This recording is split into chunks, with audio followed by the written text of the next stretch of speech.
আপনার বাসার যে ফার্নিচার, এটা হিসাব করা লাগবে না। আপনার যে ফ্রিজ, আপনার যে এয়ারকন, আপনার যে থাকার যে ফ্ল্যাটটা, আপনার যে বাংলো বাড়ি, এগুলোতে কোনো জাকাত নাই। আপনার চলার জন্য যে গাড়িটা লাগে, এগুলোতে কোনো জাকাত নাই।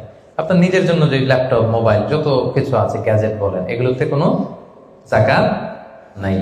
তো রাসূল সাল্লাল্লাহু আলাইহি ওয়াসাল্লাম যে থ্রেশহোল্ড বেঁধে দিয়েছেন, সেটা হচ্ছে 7.5 তোলা স্বর্ণ বা 52.5 তোলা রূপা। পথিক যদি নিঃস্ব হয়ে যায়, তাকে আপনি জাকাতের টাকা দিয়ে হেল্প করতে পারবেন। প্রথমে আমি জাকাতের গুরুত্ব ও তাৎপর্য নিয়ে কথা বলবো। এরপর জাকাত আদায় যদি কেউ না করে, তাদের শাস্তি কি কোরআনে, সে ব্যাপারে কথা বলবো। এরপর জাকাত তাদের কিছু কোরআন বর্ণিত খাত আছে, মন চাইলেই যে কোনো জায়গায় আবার জাকাতের টাকা দেওয়া যায় না, সেই খাতগুলো কি, সেগুলো আমরা জানার চেষ্টা করব। তারপর জানবো 4 নম্বরে কাদেরকে জাকাত দেওয়া যাবে না, কিছু লোক আছে যাদের জাকাত দেওয়া যাবে না। এরপর 5 নম্বরে জানবো জাকাত ফরজ হওয়ার কিছু শর্ত আছে, এগুলো। 6 নম্বরে জাকাতেবল অ্যাসেট কি কি, সব অ্যাসেটে জাকাত আসে না। 7 নম্বরে জাকাত হিসেব করার সহজ পদ্ধতি আজকের এই জেনিথ হোটেলের বলরুম থেকে আমরা শিখে যাবো ইনশাআল্লাহ পড়ে। তো কিভাবে সহজে ক্যালকুলেশন করবেন, এটা আজকে আমি বুঝিয়ে দিব। তারপরে আমাদের অনেকের কৃষি সম্পদ থাকে, কৃষি সম্পদের জাকাতটা ক্যালকুলেট কিভাবে করতে হয়। আমাদের অনেকের পশু সম্পদ থাকে, এটার জাকাতের ক্যালকুলেশন কিভাবে করতে হয়। এবার সবশেষে 10 নম্বরে বলবো যে কি দিয়ে জাকাত দিলে বা কিভাবে জাকাত দিলে জাকাতটা প্রোডাক্টিভ হবে, ইফেক্টিভ হবে। আমাদের দেশে দেখবেন যে জাকাতের শাড়ি দেয়, খুব পাতলা শাড়ি, নিম্নমানের শাড়ি, যিনি পায় তারাও ইউজ করতে পারে না, কয়েকদিন ইউজ করার পরেই এটা ব্যবহার অযোগ্য হয়ে পড়ে, রং চলে যায়, ছিঁড়ে যায়।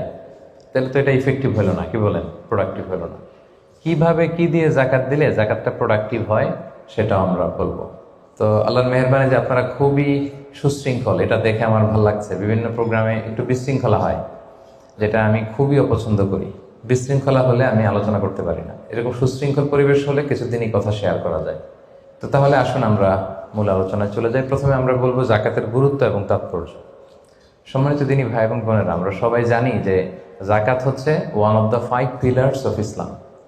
ইসলামের 5টা ভিত্তির একটা, 3 নম্বর ভিত্তি। প্রথমে ঈমান, তারপরে সালাত, তারপরেই জাকাত। একটা খুঁটি, একটা তাঁবুর 5টা খুঁটি থাকে।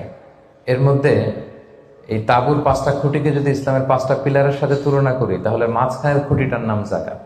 মাঝখানের খুঁটি না থাকলে যেমনি তাঁবু উঁচু হয়ে দাঁড়াতে পারে না, তেমনি জাকাত ভিত্তিক অর্থ ব্যবস্থা না হলেও মুসলিম উম্মাহ মাথা উঁচু করে দাঁড়াতে পারে না।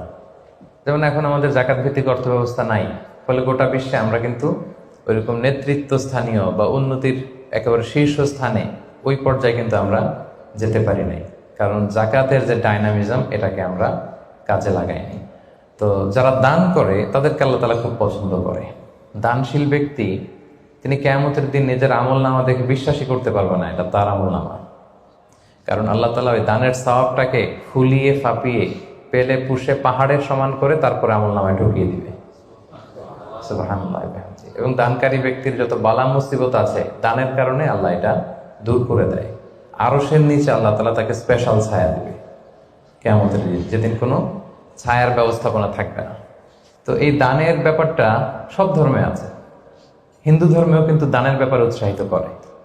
বৌদ্ধ ধর্মে দেখবেন আছে চ্যারিটি, ডোনেশন, ফান্ড রাইজিং, এগুলো আছে। ইহুদি ধর্মে, খ্রিস্ট ধর্মেও আছে। তবে ইসলাম এক্ষেত্রে অনন্য। ইসলাম শুধু দানকে উৎসাহিতই করেনি অন্য ধর্মের মতো, ইসলাম এটাকে ফরজ বানাই দিয়েছে। সুবহানাল্লাহ বলবেন না? নির্দিষ্ট পরিমাণ সম্পদ যদি নির্দিষ্ট সময় পরিমাণ কারো কাছে থাকে, তাহলে তার উপর দান করা ইসলামে কি করে দিয়েছে? ফরজ। অন্য কোন ধর্ম দানকে ফরজ করেনি, উৎসাহ দিয়েছে সব ধর্ম। কিন্তু ইসলাম এক্ষেত্রে ইউনিক। অন্য ধর্ম দানের ব্যাপারে ইন্সপায়ার করে, ইসলাম এটার অব্লিগেটরি বানিয়ে দিয়েছে, দিতেই হবে। এবং ইসলাম বলে আপনি দান করে জাকাত দিয়ে মোটেও যাকে দিলেন তার প্রতি করুণা করেননি। এটা তাদের প্রতি কিন্তু দয়া না। আমি আজকে যাকে জাকাত দিলাম, আমি মোটেও দয়া করিনি, করুণাও করিনি, অনুকম্পাও না, বরং এটা তার হক। এটা কি? অফি আমওয়ালিহিম হাক্কুন লিসাইলি ওয়াল মাহরুম। ধনীদের সম্পদে গরিবদের হক। আল্লাহ বলেছেন অধিকার। বলা যায় যে ওরা আমাকে দয়া দেখিয়েছে। যে গরিব ভাইটা আমার জাকাত নিয়ে গেল, ও আমাকে দয়া করেছে, কারণ আমার জন্য জাকাত দেওয়া ফরজ। আমার জন্য জাকাত দেওয়া কি? আমি আদায় করতে না পারলে জাহান্নামে যাব। কিন্তু যে জাকাত নেয়ার হকদার, ওর জন্য কি জাকাত নেয়া ফরজ? কথা বুঝে নাই বোধহয়। গরিব মানুষ, ওর জন্য কি জাকাত নেয়া ফরজ? ও যদি বলে আমি গরিব আছি, ভালো আছে, নিব না জাকাত, কিছু করা যাবে? তো বরং ও আমার থেকে জাকাতটা নিয়ে আমাকে জাহান্নামের আগুন থেকে বাঁচালো, আমার ফরজ আদায়ের ক্ষেত্রে সহযোগিতা করে গেল। তো দয়াকে আমি করলাম না ও করলো? বলেন, দয়াকে আমি করলাম না সে করলো? সে করলো। এই জন্য আল্লাহ তাআলা বললেন ওয়াফি আমওয়ালিহিম হাক্কুন লিস-সাইলি ওয়াল মাহরুম। ধনীদের সম্পদে গরিবদের অধিকার আছে। এটা অধিকার, এটা কোনো রকম দয়া বা অনুকম্পা নয়। কারণ ইসলাম চায় একটা সুন্দর মানবিক সমাজ ব্যবস্থা গড়ে তুলতে। শহরের এক পাশে গাছতলা, আরেক পাশে পাঁচতলা। শহরের এক পাশে 5 স্টার 7 স্টার হোটেল, বৃত্ত, বৈভব, আনন্দ, উল্লাস, এন্টারটেইনমেন্টে মানুষ ফুর্তিতে মজে থাকবে। আর শহরের আরেক পাশে বস্তি, না খেয়ে মানুষ চিকিৎসার অভাবে থুকে থুকে মরবে। ইসলাম এটা চায় না। ইসলাম চায় সম্পদের তারল্য সবার হাতে পৌঁছে যাক। কাইলা ইয়াকুনা দুলাতান বাইনাল আগনিয়াই মিনকুম। আল্লাহ বলেন সম্পদ যেন শুধু তোমাদের ধনীদের হাতে কুক্ষিগত না হয়, এজন্য আমি এই জাকাতের ব্যবস্থাপনা করেছি। ফলে সবার কাছে এই জাকাতের অর্থ কিন্তু পৌঁছে যাবে। তাহলে সম্মানিত ভাই এবং বোনেরা, আমরা বুঝলাম এই জাকাত কিন্তু যাদের উপর ফরজ হয়েছে এটা আপনাকে আদায় করতেই হবে, এখানে কোনো ছাড় নেই। এবং এটা গরিবদের অধিকার, এটা সোশ্যাল সিকিউরিটি নেট, যাতে সকলের কাছে অর্থের তারল্য পৌঁছে যায়। এজন্য আল্লাহ তাআলা জাকাতকে ফরজ করেছেন। তাহলে জাকাতের গুরুত্ব তাৎপর্য তো বুঝলেন না? এবার শোনেন, জাকাত ফরজ হওয়ার পরে যদি আমরা জাকাত আদায় না করি তাহলে কি ভয়ঙ্কর শাস্তি হবে। এই আয়াতটা দিয়েই আমি আমার আলোচনা শুরু করেছি যে ওয়াল্লাযীনা ইয়াকনিজুনা যাহাবা ওয়াল ফিদ্দাতা ওয়া লা ইউনফিকুনাহা ফি সাবিলিল্লাহ ফাবাশশিরহুম বিআযাবিন আলীম। হে নবী, যারা গোল্ড, সিলভার, স্বর্ণ, রূপা জমা করে রাখে, আচ্ছা বলেন তো আযাবের কি সুসংবাদ হয় না দুঃসংবাদ হয়? তারপরও আল্লাহ বললেন কঠিন আযাবের সুসংবাদ দিন। তার মানে বোঝা গেল আযাবটা যে খুব ভয়ঙ্কর হবে, আযাবের তীব্রতা বোঝানোর জন্য আল্লাহ এই এক্সপ্রেশন ব্যবহার করেছেন। ছেলে কথা শুনে না, তখন মা বলে দুষ্টামি করতেছো, বাবা আসলে এমন মাইট দিবে মজা টের পাবা। আচ্ছা বলো তো মাইট দিলে কি মজা লাগে? তো মা তো বলতেছে মজা টের পাবি। তো মজার কথা বললেন কেন মা? মাইটটা খুব কড়া হবে, মানে চরম পিট্টি দিবে তোমার বাবা, তোমারে আসুক তোমার বাবা। তো এই শাস্তির তীব্রতা বোঝানোর জন্য বললেন যে মজা। তো আল্লাহ বলতেছেন ওদেরকে কঠিন শাস্তির সুসংবাদ দেন, দুঃসংবাদ বলে নেই। আল্লাহ টিপ্পনি কেটে বললেন যে সুসংবাদ দেন। ইয়াউমা ইউহমা আলাইহা ফি নারি জাহান্নাম। সেদিন এই স্বর্ণরৌপ্য যারা জমিয়ে রেখেছে, জাকাত দেয় নাই, এগুলোর আল্লাহ গলিয়ে খুন্তি বানাবে লোহার। ফাতুকুয়া বিহা জিবাহুহুম ওয়া জুনুবুহুম ওয়া যুহুরুহুম। 3 জায়গায় ছেঁকা দেওয়া হবে। কপালে স্বর্ণরৌপ্য জমা করেছে, ব্যাংক ব্যালেন্স জমা করেছে, জাকাত দেয় নাই, এগুলোর আগুনে জ্বলিয়ে লোহার খুন্তি বানিয়ে কপালে ছেঁকা দেওয়া হবে। এটা কি দুনিয়ার আগুনের ছেঁকা? কথা বলেন। আল্লাহ জাহান্নামের আগুনকে বলেছেন নারুল্লাহিল মুকাদা আল্লাতী তাত্তালিউ আলাল আফইদা। দুনিয়ার আগুন আঙ্গুলে লাগলে আঙ্গুল জ্বলে, পায়ে লাগলে পা জ্বলে। জাহান্নামের আগুন দেখে যেখানেই লাগুক আগে কলিজে চলে যাবে। সেই আগুনে সেই স্বর্ণ রূপাগুলোকে গলিয়ে খুন্তি বানিয়ে কপালে, পাজরে, পিঠে ছেক দেয়া হবে। আল্লাহ তাআলা আমাদেরকে হেফাজত করুন। সাইয়ুতাওয়াকুনা মা বাখিলু বিহি ইয়াওমাল কিয়ামা। যেগুলোর জাকাত তারা দিতে চায় না, স্বর্ণরৌপ্য, এগুলোরে বেড়ি বানিয়ে কিয়ামতের মাঠেই গলায় পরিয়ে দেয়া হবে। অন্যান্য সব পাপের শাস্তি জাহান্নামে গেলে আগে বিচার, তারপরে না শাস্তি, কি বলেন? এক্সেপ্ট জাকাত। জাকাত যারা দেয় নাই এদের শাস্তি কিয়ামতের ময়দান থেকেই শুরু। অন্যান্য সব শাস্তি জাহান্নামে ঢুকলে। আর জাকাতের শাস্তি সাইয়ুতাওয়াকুনা মা বাখিলু বিহি ইয়াউমাল কিয়ামা, কিয়ামতের মাঠেই গলায় বেড়ি পরানো হবে। বুঝে শুনে সবাই উত্তর দিবেন। আচ্ছা, যেই লোকটাকে কিয়ামতের ময়দানে লক্ষ কোটি মানুষের সামনে লোহার বেড়ি পরিয়ে টানা হলো জাকাত না দেওয়ার কারণে, ও যদি নামাজি হয়ে থাকে, ওর নামাজ কি কাজে লাগলো ওই দিন? বলেন।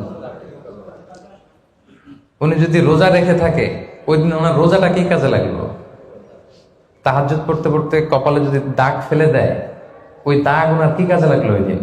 কোটি মানুষের সামনে গলায় বেরিয়ে পড়ে যদি আমাকে হেঁচকা টান দেয়, জাকাত না দেওয়ার কারণে তো আমার নামাজ কি কাজে লাগলো বলেন তো? কথা বোঝেন নাই বোধহয়। নামাজ কি কোনো কাজে লাগলো? সো জাকাতের শাস্তি বড্ড ভয়ঙ্কর যারা জাকাত দেয়নি।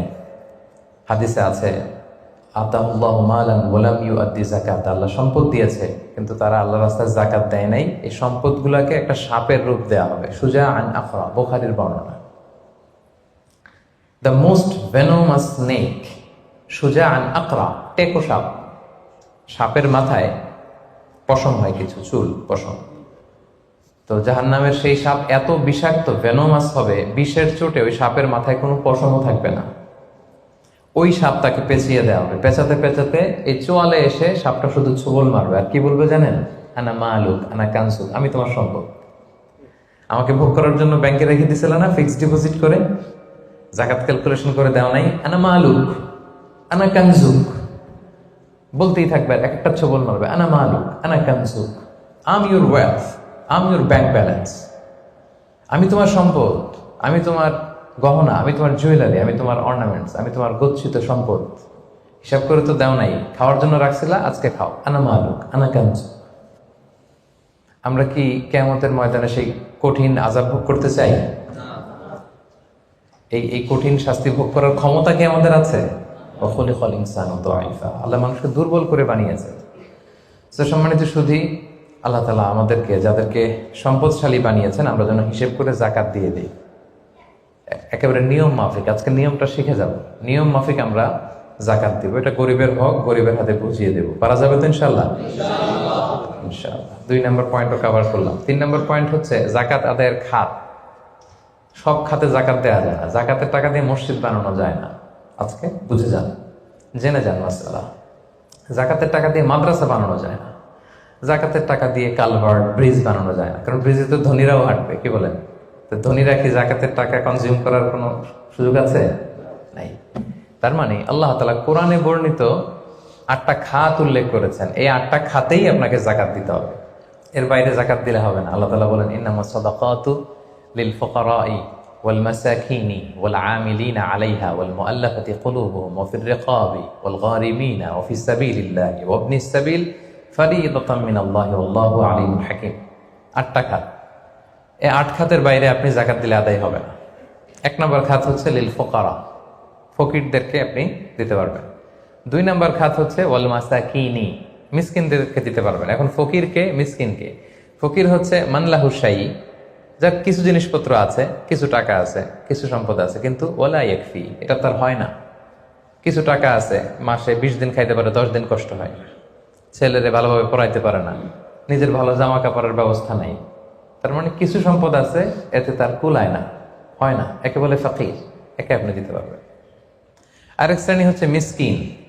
মিসকিন হচ্ছে মান লাইসা লাহু শাই, যার কিছুই নাই, একেবারে কিছুই নাই। রাস্তাঘাটে অনেক দেখবেন যে ভবঘুরে লুঙ্গি একটা পরে আছে, গায়ে কোনো জামা নেই, ওর কিছুই নাই, এ হচ্ছে মিসকিন।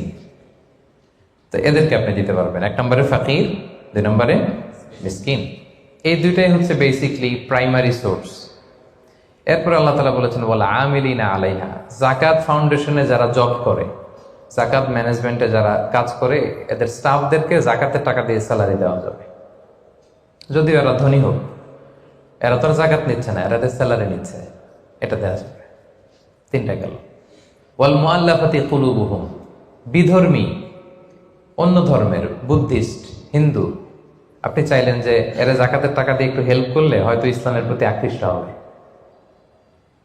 এরকম শর্তে আপনি এরকম মুআল্লাফাতি কুলুবুহুম, অন্য ধর্মের লোকদেরও জাকাত দিতে পারবেন। সাধারণত অন্য ধর্মের লোকদের দেওয়া যায় না, কিন্তু যদি ভাবেন যে দিলে ইসলামের যে জাকাত ব্যবস্থা, ইসলামের সৌন্দর্য, আমরা একটা হেল্পিং হ্যান্ড দেখলে সে আকৃষ্ট হবে, তাইলে দিতে পারবেন। ওয়াফির রিকাব, 4 নম্বরে হচ্ছে দাস মুক্তি। সম্মানিত ভাই বোন বোনেরা, দাস আজাদ করার ক্ষেত্রে আপনি জাকাতের টাকা দিতে পারবেন। তো এখন তো আর দাস নাই, এখন কি করতে পারবেন? এখন ওই যে প্রিজনারদেরকে, কারাবন্দী আছে না অনেকে, উল্টাপাল্টা মামলা দিয়ে মামলা হামলা করে জেলে ঢুকায় রাখছে, তো এর এখন আইনজীবী চালানো লাগে, এর এদিকে টাকা লাগে, ওদিকে টাকা লাগে, বা তার মুক্তির জন্য টাকা লাগতেছে, বা কাউকে কিডন্যাপ করা হয়েছে, গুম করা হয়েছে, এই সমস্ত ইস্যুতে তাদের প্রাণ রক্ষার জন্য, কারামুক্তির জন্য আপনি জাকাতের টাকা দিয়ে হেল্প করতে পারবেন। 4টা গেল। ওয়াল গারিমিন, ঋণগ্রস্ত ব্যক্তি, ঋণের বোঝায় প্রতিদিন খালি ধরে পাওনাদাররা, তার মানে জীবন চালানো না বিশ্বাস হয়ে পড়তেছে, তাকে আপনি ঋণের বোঝা হালকা করার জন্য দিতে পারবেন। অফিস সাবিলিল্লাহ। 6 নম্বর হচ্ছে আল্লাহর রাস্তায় যারা আছে। এগুলোর প্রত্যেকটা আমি 1 ঘন্টা করে আলোচনা করতে পারবো। প্রত্যেকটা পয়েন্ট যদি ইন ডিটেল ফিকহি ইস্যুসগুলো নিয়ে কথা বলি, লম্বা চড়ে আলোচনা হবে। আমি জাস্ট আপনাদের মাথায় একটু করে জাস্ট শোনাচ্ছি, তাহলে ওভারঅল একটা ধারণা আপনি পেয়ে যাবেন। অফিস সাবিলিল্লাহ, আল্লাহর রাস্তায় যারা আছে, এর দ্বারা উদ্দেশ্য হচ্ছে যারা আল্লাহ রাস্তায় জেহাদ করছে। ফিলিস্তিনে আমার ভাইরা জেহাদ করছে, কাশ্মীরে জেহাদ করছে, সশস্ত্র সংগ্রামে তাদের যে যুদ্ধাস্ত্র যা যা প্রয়োজন, এই ক্ষেত্রে আপনি দিতে পারবেন।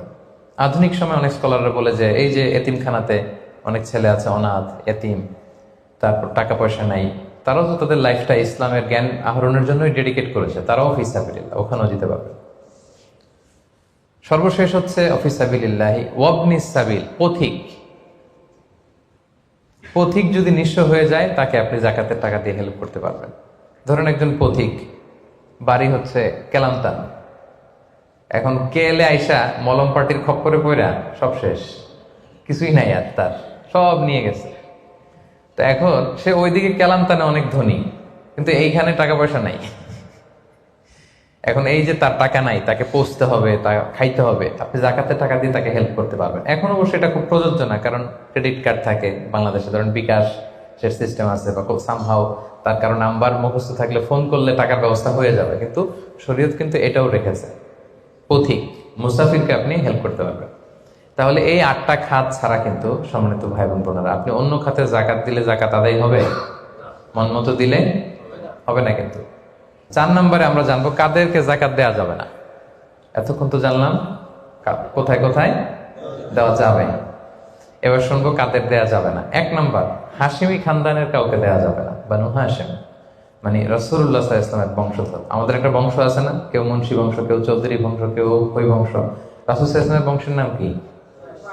হ্যাঁ, কুরাইশের হাশিমি খানদানের বংশ ওনার, বানু হাশিম। ওনারা কুরাইশ হচ্ছে অনেক বড় একটা গ্রুপ, এটার মধ্যে বানু জাহারা আছে, বানু হাশিম আছে।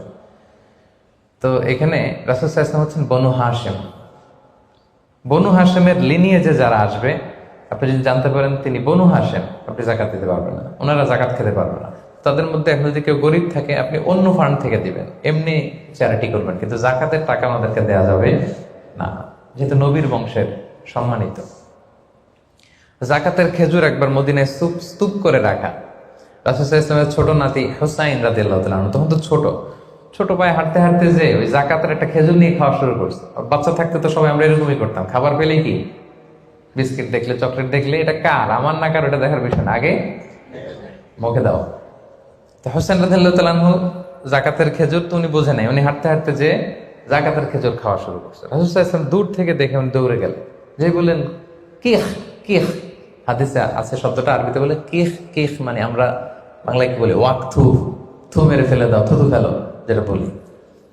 রাসূল সাল্লাল্লাহু আলাইহি ওয়াসাল্লাম বললেন লা তা'লাম আন্না লা নাকুলু সাদাকা। নানা ভাই, তুমি কি জানো না যে আমরা সাদাকার মাল খেতে পারি না? নাতিকে শিক্ষা দিচ্ছে, এডুকেট করছে যে হুসাইন, তুমি কি জানো না যে আমরা সাদাকার মাল খেতে পারি না, আমরা তো বানু হাশিম। তখন রাসূল সাল্লাল্লাহু আলাইহি ওয়াসাল্লাম জোর করে ওই খেজুরটা বের করে দিলেন মুখ থেকে। তাহলে বনু হাশিমের কাউকে দেওয়া যাবে না, অমুসলিম কাউকে জাকাত দেওয়া যাবে না, এক্সেপ্ট ওয়াল মুআল্লাফাতি কুলুবুহুম। যদি এই ইস্যু হয় যে এটা দিলে ইসলামের প্রতি তার একটা আকর্ষণ বাড়বে, এরকম হলে দিতে পারবেন, ইন জেনারেলি দেওয়া যাবে না। 3 নম্বর হচ্ছে ধনী কাউকে জাকাত দেওয়া যাবে না। যার টাকা আছে এরা জাকাত দেওয়া যাবে, পয়সাওয়ালা কাউকে না। তবে এখানে এক্সেপশন হচ্ছে ওই যে ওয়ালা আমিলিনা আলাইহা, জাকাত সেন্টারে যদি জব করে স্যালারি দেওয়া যাবে। পথিক হয়ে যদি নিঃস্ব হয়ে যায়, আসলে ধনী তো রাস্তায় টাকা পয়সা হারাই ফেলছে, তাকে দেওয়া যাবে। আল্লাহ রাস্তায় জেহাদ করতেছে, ধনী, কিন্তু জেহাদের সামগ্রীর মধ্যে যদি জাকাতের সম্পদের কিছু থাকে, ওটা উনি ইউজ করতে পারবে। 4 নাম্বার, ঔরসজাত সম্পর্কের কাউকে জাকাত দেওয়া যায় না। হ্যাঁ, আপনার বাবা, আপনার মা, আপনার নানা নানি, দাদা দাদি, যত উপরে যাক, এদেরকে আপনি জাকাত দিতে পারবেন না। আপনার নিচের যারা, আপনার ছেলে মেয়ে, আপনার নাতি নাতনি, এদের ছেলে মেয়ে ছেলে মেয়ে ছেলে মেয়ে যত যাবে, যত নিচে যাক, জাকাত দিতে পারবেন না। গেল। 5 নাম্বার হচ্ছে স্বামী তার স্ত্রীকে জাকাত দিতে পারবে না। কেন? কারণ স্ত্রীর ভরণ পোষণ দেয়া স্বামীর জন্য কি ফরজ বা ওয়াজিব। তা আপনার তো তার ভরণ পোষণ দিতে হবে, জাকাত দেবেন কিভাবে? স্ত্রী দিতে পারবে হাজবেন্ডকে। ইন এনি কেস আসলে হাজবেন্ড ওয়াইফের মধ্যে জাকাত দেওয়ানোর সম্পর্ক নাকি?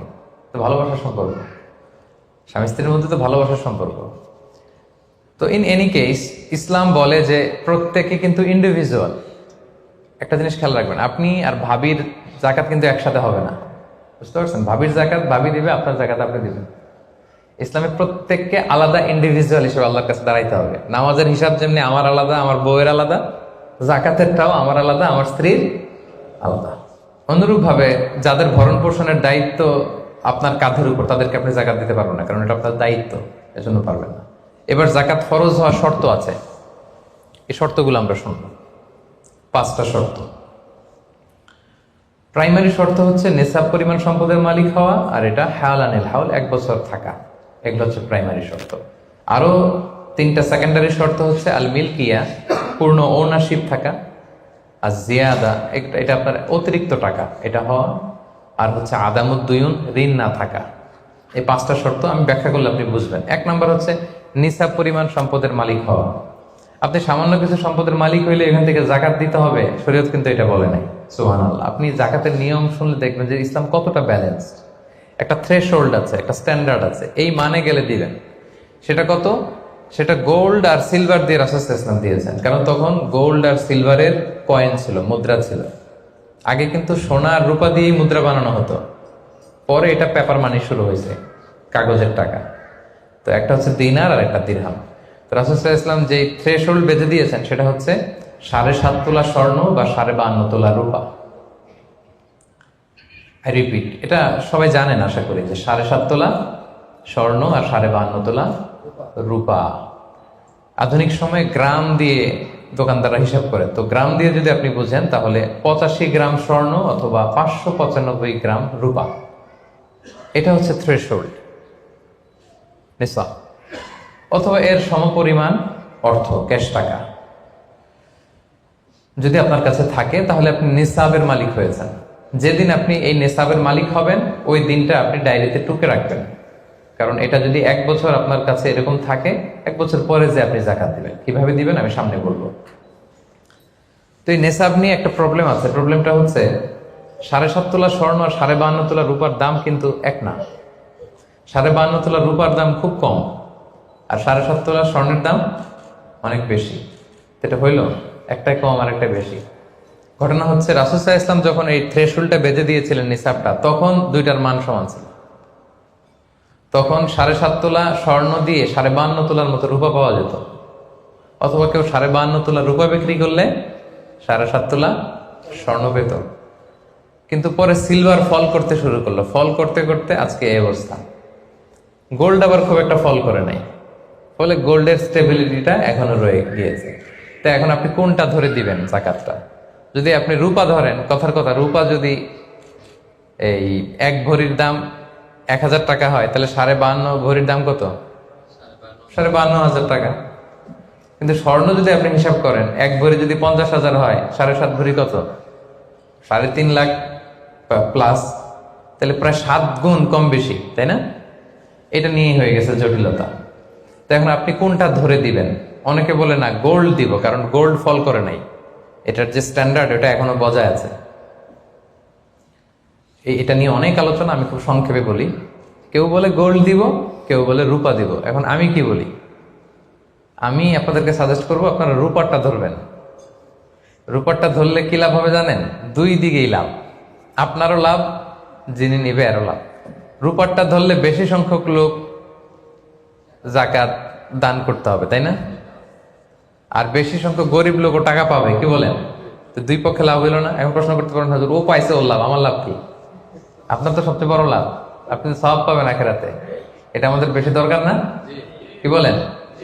যিনি গ্রহীতা উনি পেয়ে লাভ, তার লাভ হইল, আর যিনি দাতা তিনি সওয়াব পেয়ে লাভবান হইলেন, তিনি সম্মানিত জাকাত দাতা হইলেন। অল্প আসুক না, ধরেন আপনার 1000 টাকা জাকাত আসছে, তা আপনি যদি 1000 টাকা জাকাত দেন, এটা আপনার হৃদয়ে একটা প্রশান্তির কারণ হবে না যে আমি সম্মানিত জাকাত দাতা, আলহামদুলিল্লাহ, আই এম এ জাকাত পেয়ার। এবং এত বড় একটা ফরজ ইবাদতের লিস্টে যে আপনি ঢুকতে পারছেন এটাও তো কম কিসে, কি বলেন? এজন্য স্বর্ণেরটা না ধরে রূপারটা ধরবেন। আপনাদের যে টাকা পয়সা, আপনাদের তো হীরা দিয়ে করা দরকার আপনাদের নেশাব। এনিওয়ে, তো এজন্য আপনারা রূপারটা ধরবেন, তাহলে লোকজন উপকৃত হবে বেশি, সম্মানিত ভাই বোন বোনেরা। তাহলে 5টা শর্তের প্রথমটা তো বুঝে গেছেন, নেশাব, কি বলেন? নেশাব বুঝে গেছেন না? 2 নম্বর শর্ত হচ্ছে শুধু এই নেশাব পরিমাণ সম্পদের মালিক হইলেই হবে না ভাইয়েরা, এটাকে হাল আনিল হাউল বলে, মানে 1 বছর আপনার কাছে থাকতে হবে। দেখেন ইসলাম কতটা ভারসাম্যপূর্ণ। কিছু টাকা আপনার কাছে থাকলে এই জাকাত দাও না, এটা 1 বছর থাকতে হবে। যদি দেখা যায় যে আপনার সব খরচ শেষে 1 বছর এই টাকাটা আপনার কাছে অলস পড়ে আছে, তাহলে বোঝা গেল যে আপনি সম্পদশালী এবং আপনার অর্থের একটা স্টেবিলিটি আছে, কি বলেন? তাহলে আপনি নেশাব পরিমাণ সম্পদের মালিক হলেন, এবং 1 বছর যদি থাকে, 1 বছর শেষে আপনি জাকাত দিবেন। এই বছরটা কিন্তু সৌর বছর না, সোলার ইয়ারে হিসাব করলে হবে না, এটা লুনার ইয়ারে, চান্দ্র বছরে। খেয়াল রাখতে হবে, সৌর বছর জানুয়ারি ফেব্রুয়ারি মাসের যে হিসাবটা, এটা 365 দিনে 1 বছর। কিন্তু যেটা লুনার ইয়ার, চন্দ্র বছর, এটা কতদিন 1 বছর কে জানে? কেউ জানেন না? 300 হ্যাঁ 354 দিন, রাইট। 354 দিন, সামান্য কিছু সময়। তো 11 দিনের কিন্তু এখানে ডিফারেন্স আছে, 11 দিনের ডিফারেন্স আছে। তো আপনি হিসেব করবেন হচ্ছে চান্দ্র বছর অনুযায়ী, সৌর বছর অনুযায়ী না। তো সৌর বছর অনুযায়ী যদি করেন, তাহলে আপনার জাকাত কিন্তু 2.5% থাকবে না। চান্দ্র বছর অনুযায়ী আপনার 2.5%, সৌর বছর করলে ওইটা 2.58% হয়ে যাবে। একটু বাড়বে না? কারণ কতদিন বেশি? 11 দিন বেশি, পার্সেন্টেজও বেড়ে যাবে। তখন কিন্তু জাকাত আপনার 2.5% থাকবে না, 2.58%। বলার আগে বুঝে যায়, কারণ সব ব্যবসায়ী সারাদিন ক্যালকুলেটর নিয়ে কোত্থেকে শিপমেন্ট হইলো, কত মিলিয়ন গেল, কত মিলিয়ন ঢুকলো, সব মুখস্থ, যেন বলার আগে বুঝে ফেলতেছে চটচট করে, মাশাআল্লাহ। তো তখন আর 2.5% হচ্ছে না, 2.58% হচ্ছে। তাহলে সম্মানিত ভাইরা, আপনি ধরেন, উদাহরণস্বরূপ ধরেন যে আপনি গত রমজানের 20 তারিখে সর্বপ্রথম নিসাব পরিমাণ সম্পদের মালিক হয়েছিলেন। তো তারপরে আপনি খেয়াল করবেন যে দেখি সারা বছর এই পরিমাণ অতিরিক্ত অলস টাকা আমার কাছে পড়ে থাকে কিনা। থাকতে থাকতে থাকতে থাকতে এই রমজানের 20 পর্যন্ত দেখেন যায় টাকা ওইটা তো আছে, আরো হয়েছে টাকা।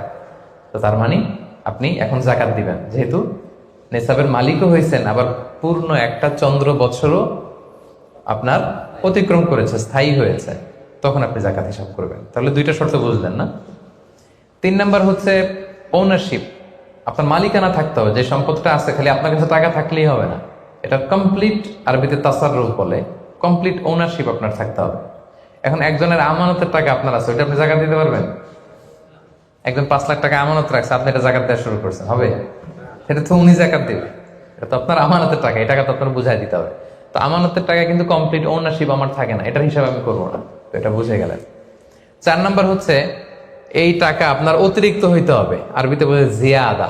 দেখেন ইসলাম কত সুন্দর। ইসলাম বলে আপনার নিজের পার্সোনাল এক্সপেন্সিস, আপনার লিভিং কস্ট, আপনার সব ধরনের অ্যাকোমোডেশন, আপনার ট্রান্সপোর্টেশন এক্সপেন্সিস, আপনার মেডিকেল এক্সপেন্সিস, আপনার বাচ্চার স্কুলিং, আপনার ইয়ারলি ট্রিপ যদি থাকে, এন্টারটেনমেন্ট, ধরেন বছরে আপনি একবার ফ্যামিলি আউটিং করেন, এই খরচটা, যত খরচ আপনার হতে পারে, এই সব খরচ শেষেও কিছু টাকা আপনার থেকে যায়, ইসলাম বলে ওইটার উপরে জাকাত দিবে। সুবহানাল্লাহ।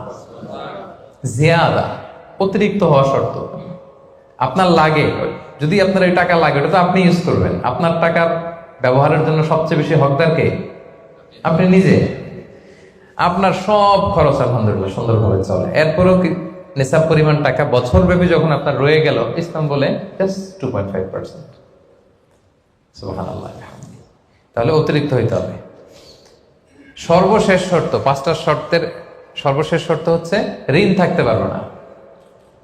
ঋণ থাকলে ওইটা জাকাত থেকে বাদ যাবে।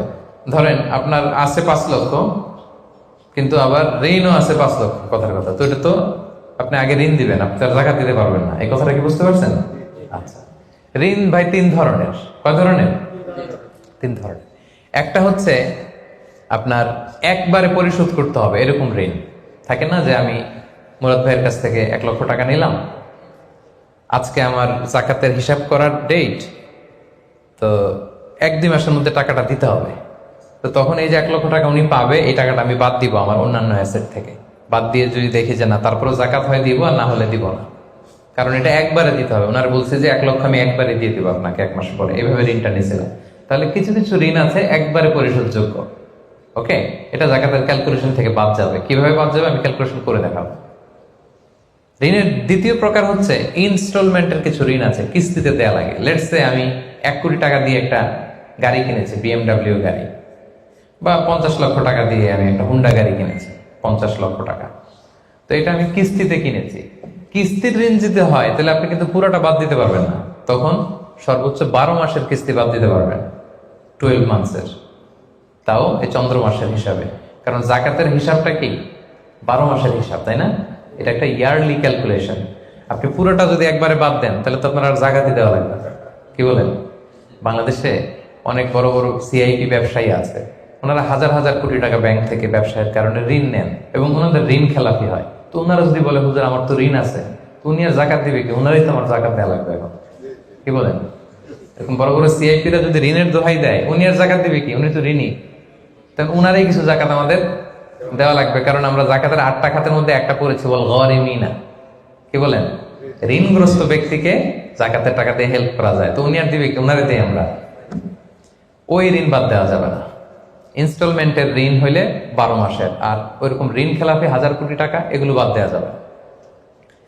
3 নাম্বার ঋণ হচ্ছে লাক্সারি পণ্য কিনতে যে ঋণ হয়, এই ঋণ জাকাত থেকে বাদ দেওয়া যাবে না। বিলাসিতামূলক কিছু যদি আপনি কিনেন, আপনি একটা লাম্বরগিনি কিনলেন 10 কোটি টাকা দিয়ে, এটা আপনি জাকাত থেকে বাদ দিতে পারবেন? পারবেন না। তাহলে লাক্সারি আইটেমের যে ঋণ, এটা বাদ দেওয়া যায় না। তাহলে ঋণের ব্যাপারটা পুরোপুরি বুঝে গেছেন না? এই 5টা শর্ত যদি থাকে আপনার মধ্যে পাওয়া যায়, অর্থাৎ আল্লাহ তাআলা আপনাকে একটা নিসাব পরিমাণ সম্পদের মালিক বানিয়েছেন, এটা আল্লাহ তাআলা পুরো 1 বছর আপনার এই পরিমাণ টাকা আপনার মধ্যে স্টেবল ছিল, এবং এটার পূর্ণ ওনারশিপ আপনার আছে, এবং এটা আপনার সব খরচের অতিরিক্ত, এবং সবশেষে এটা আপনার ঋণের বাইরে। ওই সম্পদ থেকে আল্লাহ তাআলা আপনাকে জাকাত দিতে বলেছেন। তাহলে জাকাতের শর্ত সবার ক্লিয়ার? এবার হচ্ছে জাকাত যোগ্য সম্পদ কি কি। জাকাতে বলে অ্যাসেট, সব সম্পদে জাকাত হয় না। এই পয়েন্টটা খুব গুরুত্বপূর্ণ, আপনাদেরকে মনোযোগ দিয়ে শুনতে হবে। আপনারা মনোযোগ দিয়ে শুনতেছেন তো? আপনি ধরেন ওই যে উদাহরণ দিয়েছিলাম, গত রমজানের 20 তারিখে নেশা পরিমাণ সম্পদের মালিক হয়েছেন, দেখলেন সারা বছর আছে এই টাকাটা। তো এই 20 রমজানে তো আপনি এখন হিসাব করবেন, তাই না? তো হিসাবে আপনি কি কি ধরবেন? সব সম্পদে জাকাত নাই। আপনার বাসার যে ফার্নিচার, এটা হিসাব করা লাগবে না। আপনার যে ফ্রিজ, আপনার যে এয়ারকন, আপনার যে থাকার যে ফ্ল্যাটটা, আপনার যে বাংলো বাড়ি, এগুলোতে কোনো জাকাত নাই। আপনার চলার জন্য যে গাড়িটা লাগে, এগুলোতে কোনো জাকাত নাই। আপনার নিজের জন্য যে ল্যাপটপ, মোবাইল, যত কিছু আছে, গ্যাজেট বলেন, এগুলোতে কোনো জাকাত নাই। তাহলে কি কিসে জাকাত আছে? জাকাতে বলে অ্যাসেট কি, জাকাতযোগ্য সম্পদ কি, সেটা আমরা শুনি। 1 নাম্বার হচ্ছে সোনা রূপা, gold and silver in its any form, যে কোনো ফর্মে, যে কোনো ফর্মে। এটা জুয়েলারি হোক, অর্নামেন্টস হোক, এটা বার হোক, বিস্কিট হোক। অনেকে গোল্ডের বার কিনে না, দেখবেন 999 এর ফাইনেস্ট গোল্ড, একেবারে খাপটাত নাই, 24 ক্যারেটের গোল্ড, 999 লেখা থাকবে এটার উপরে চকচকে, আপনার গোল্ডের বার, গোল্ডের বিস্কিট। অনেকে শখ করে গোল্ডের প্লেট, টেট, তৈজসপত্র এগুলো কিনে। হ্যাঁ, স্বর্ণের ঘড়ি অনেকে কিনে। পুরুষের জন্য কিন্তু স্বর্ণের ঘড়ি, আংটি কোনোটাই পরা বৈধ না। কিন্তু যদি কেউ কিনে, স্বর্ণের কলম আছে, শখ করে কিনে অনেকে, টাকা রাখার জায়গা পায় না, তো ভাবে যে একটা কলম কিনে ফেলি স্বর্ণের, তারপর স্বর্ণের ঘড়ি, স্বর্ণের এই সেই। তো এরকম জুয়েলারি বলেন, তৈজসপত্র বলেন, যা যা আছে আপনার সব হিসাব করতে হবে in its any form. Gold and silver, এটা জাকাতেবল অ্যাসেট। বোনেরা অনেক সময় প্রশ্ন করে যে যেই গহনা আমি পরি, এটারও কি জাকাত দিতে হবে? ইখতিলাফ পূর্ণ মাসালা, বিশুদ্ধ মত হচ্ছে দিতে হবে। 3 মাযহাব বলছে দেয়া লাগবে না, ইমাম আবু হানিফা বলছে দেয়া লাগবে, এবং আবু হানিফা রাহিমাহুল্লাহর কথাটাই ভ্যালিড, বেশি যুক্তযুক্ত। সুনানে আবু দাউদের হাদিস, আম্মা জান আয়েশা রাদিয়াল্লাহু তাআলা আনহা স্বর্ণের বা রূপার একটা আংটি পরে আছেন। রাসূল ইসলাম বলেন জাকাত দিছো? আম্মা জান বলেন না, এটা পড়ছি যাতে আপনার সামনে আমি আমার সৌন্দর্য বাড়াতে পারি। রাসূল ইসলাম বললেন হাসবুকি মিনান নার, জাহান্নামে ঢুকাতে এটাই যথেষ্ট। সাথে সাথে জাকাত দিয়ে দিলেন আম্মা জান আয়েশা। তো আম্মা জান আয়েশা তো এটা পরিহিতা ছিলেন, কি বলেন। আরেক নারী আসলেন তার মেয়েকে নিয়ে, হাতে 2টা স্বর্ণের চুড়ি। রাসূল বলেন জাকাত দিচ্ছ? দেই নাই। বলতেছে তুমি কি পছন্দ করো যে এই 2টা চুরির পরিবর্তে আগুনের 2টা চুরি জাহান্নামে পরানো হবে? ওই মহিলা ভয়ে তাড়াতাড়ি খুলে দিচ্ছে, ইয়া রাসূলুল্লাহ নেন, পুরোটাই দিয়ে দিলেন। তো এই হাতের বালাও কিন্তু ওই মেয়ে হাতে পড়া ছিল, তাই না? এতে করে বোঝা যায় যেই জুয়েলারি আমার বোনেরা আপনারা ইউজ করেন সেটারও জাকাত দিতে হবে, সেটারও জাকাত দিতে হবে। আপনার সিন্ধুকে থাক, গলায় থাক, আপনি সব কাউন্ট করে জাকাত দিবেন। তবে আপনি বিক্রয় মূল্য হিসাব করবেন, কারণ আপনি 1 লক্ষ টাকা দিয়ে একটা নেকলেস কিনছেন, বেচতে গেলে কি 1 লক্ষ পাবেন? কথা বোঝেন নাই? পাবেন? এটার সাথে খাদ আছে, এটার মেকিং চার্জ আছে, জুয়েলারি দোকানেরও একটা মেকিং চার্জ রাখে। তো আপনি যখন আপনার নেকলেসটা বিক্রি করতে যাবেন, ওরা 20% কাট করে দিবে। 1 লক্ষ টাকার নেকলেস আপনি দোকানে বেচতে গেলে কত টাকা পাবেন? 80,000টা হিসাব করবেন, বিক্রয় মূল্য ধরতে হবে। তো তাহলে সম্মানিত ভাই এবং বোনেরা, জাকাতে বলে asset 1 number golden silver, 2 number হচ্ছে ক্যাশ।